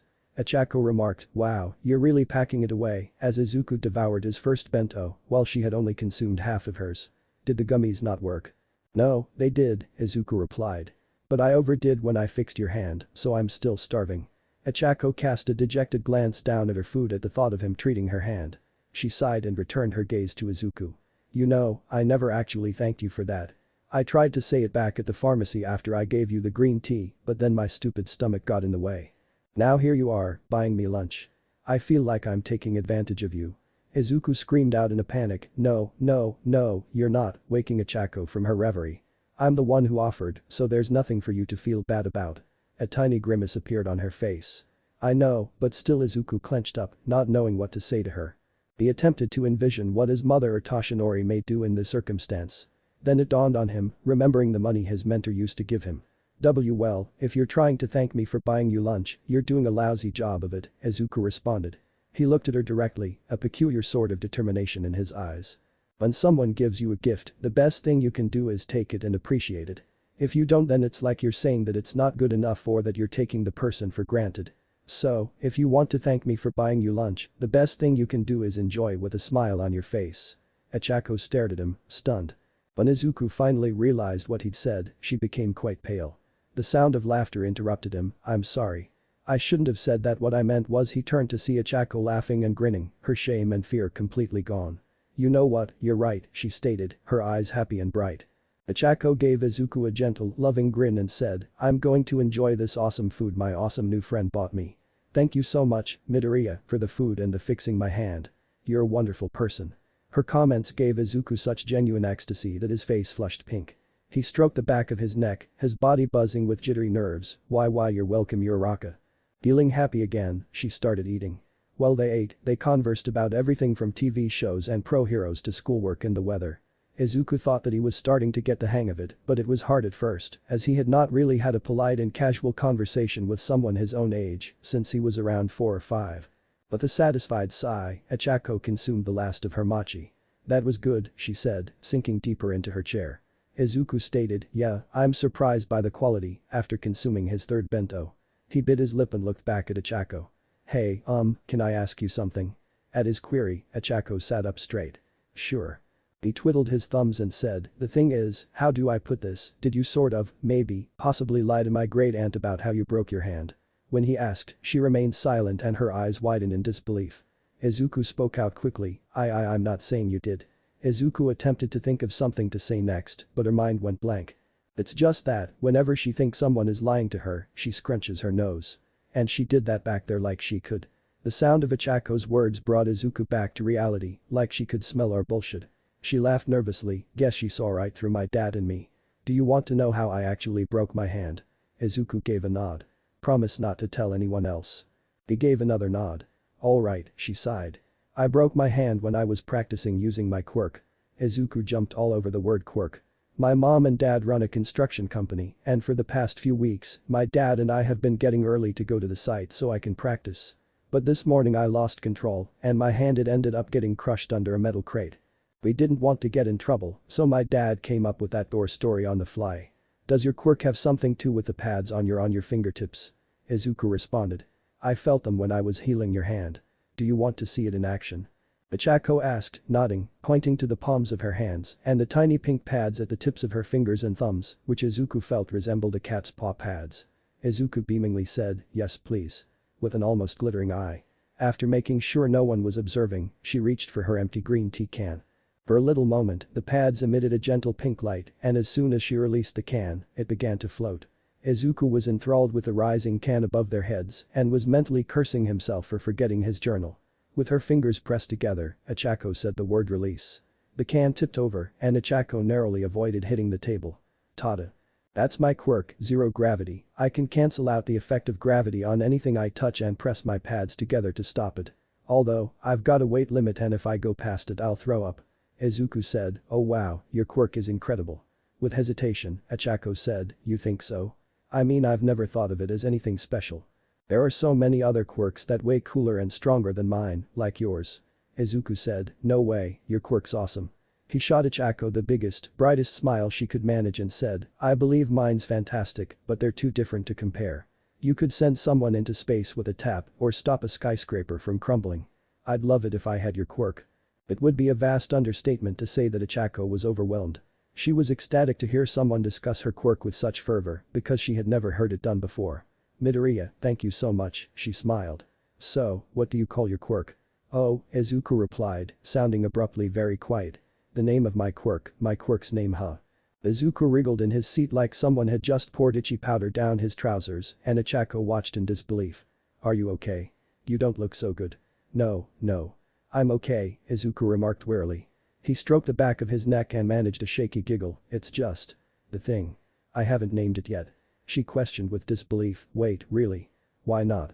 It was beyond her to fathom that someone her age still hadn't named their quirk, even though she remembered having difficulties naming hers when she'd first received it. The thing is, I only found out I have a quirk about 4 months ago, Izuku said. You see, I have 2 joints in my pinky toes instead of 1, and it's nothing like my parents, so my quirkologist assumed I was quirkless and didn't do any genetic tests to check. So you never used your quirk before a few months ago? Izuku remarked, technically, my quirk is always on. You see, my body is actually constantly emitting low-level healing radiation, but it's not strong enough to cause the glow like when I healed you. It's kind of like when you've got a TV plugged in, there's always an electrical current running through it even when it's not in use, but you wouldn't know unless you turned it. I only found out because I got a job about 5 months ago and when I started my boss was sick, then he started getting better really fast, so my great aunt decided to investigate. Ichako was unaware of what was seen in reaction to his account. Though she was thrilled for Izuku and thought it was an amazing story, she had never experienced anything similar and doubted she would in the future. She just spoke what immediately came to mind. Ichako muttered, you know, your quirk reminds me of the sun. Izuku stared at her, not knowing quite what to say in return. I'm the sun. I apologize. That came out weird. She said, giving herself a mental kick. What I mean is that even when you're not bright and shiny, your quirk's still there. Kind of like how on a rainy day I know the sun's just behind the clouds, or when it sets I know it'll rise again in the morning. And, this is embarrassing, but when you used your quirk on me, I felt warm and safe and full of life. It was like standing in a ray of sunshine after spending all your time indoors. Izuku blushed at what she had said. Wow, that's really sweet of you to say. Thank you, Uraraka. Hey, Ichako, a voice said. They turned to see Recovery Girl and Ichako's parents approaching. Osamu apologized, baby girl, we took so long. Ichako checked the time on her phone, bewildered by her father's words. Holy crap. How the heck does paperwork take that long? She thought to herself, as she had been enjoying herself so much with Izuku, that the time had flown by. Osamu laughed nervously, a few little droplets of sweat forming on his brow. Well, the thing is, Itsuko replied in a hesitant tone. The reason we took so long was because. She stammered, her nervousness taking over her speech. With a smile, Recovery Girl said, why don't I explain? Osamu and Itsuko parted their lips, but as Recovery Girl approached Ichako, they remained silent. Her voice became dangerously shrill at the word never. You see, I was just giving your parents a little lecture on why they should never lie to medical professionals. A shiver ran down Ichako's spine as Recovery Girl shot her a glare. With a frightening calm, Recovery Girl said, I don't feel like giving that lecture again, but I'm sure you can understand why lying to your doctor is a terrible thing to do. Ichako exclaimed, literally trembling in her chair, of course. Lying to your doctor is wrong, and I'll never do it again. Promise. Ichako really began to shake at this point. Yes. I promise to never ever lie to a doctor ever again. Recovery Girl gazed at her briefly, the tension in the air so intense that a chainsaw would be required to break through it. Recovery Girl sighed, her shoulders dropping, the tension dissipating so quickly it was almost abnormal. That's wonderful, dearie. A warm smile replaced her gloomy countenance. I'm so glad you said that. I really didn't feel like whacking you over the head with my cane. The thought of her cane made Osamu and Itsuko wince. Ichako attempted to laugh it off, but all that came out was a choked gasping sound. How the heck can a little old lady doctor be so scary? Recovering Girl turned back to face Osamu and Itsuko, who both regarded her as if she were a poisonous beast. She held out her hand, I hope you all have a wonderful day. They looked at it blearily. Carefully shaking Recovery Girl's hand, Osamu and Itsuko acknowledged that she was not going to hit them. Hey, kid, Osamu turned to face Izuku and held out his hand. Thanks for fixing my baby girl's hand.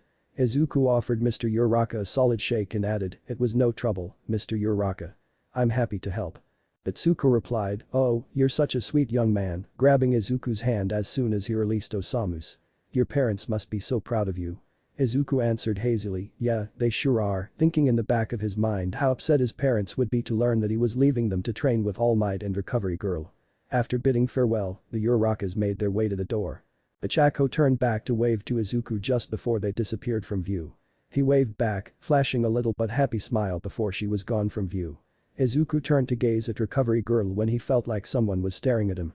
She said, I see you made a new friend. Izuku was about to refute her assertion, but he stopped himself and returned her smile. Yeah, I guess I did. Now, finish your food because I know you overdid it when you healed her, she replied. We'll see 1 or 2 more patients and we'll be on our way. As Izuku began preparing the final bento, he replied, okay, by the way, can we do something about the gummies? An eyebrow was raised at him by Recovery Girl. What's wrong them? After taking a bite out of one of those mud-colored abominations, Recovery Girl did what is likely one of her greatest regrets of her long and illustrious life. She proceeded to dump the contents of her stomach into the closest garbage can. One would assume that Toshinori Yagi, Japan's greatest hero, All Might, would have a home of his own. It had never been his style, even if he had more than enough money to purchase at least 100 mansions. He did own a few dozen modest, unremarkable properties across the nation, including condos and little one-story homes. His job frequently required him to travel throughout Japan, and he always valued his own space over hotels and inns for its seclusion and consistency. The biggest property he had was his modest 2-story house in a quiet tiny suburb of Musatafu. This was the situation he was in, unable to go back to sleep and laying awake in bed. With a sigh, Toshinori reached for his phone on the nightstand and noted that the time was 4:09 a.m. on September 16th. Might as well get up.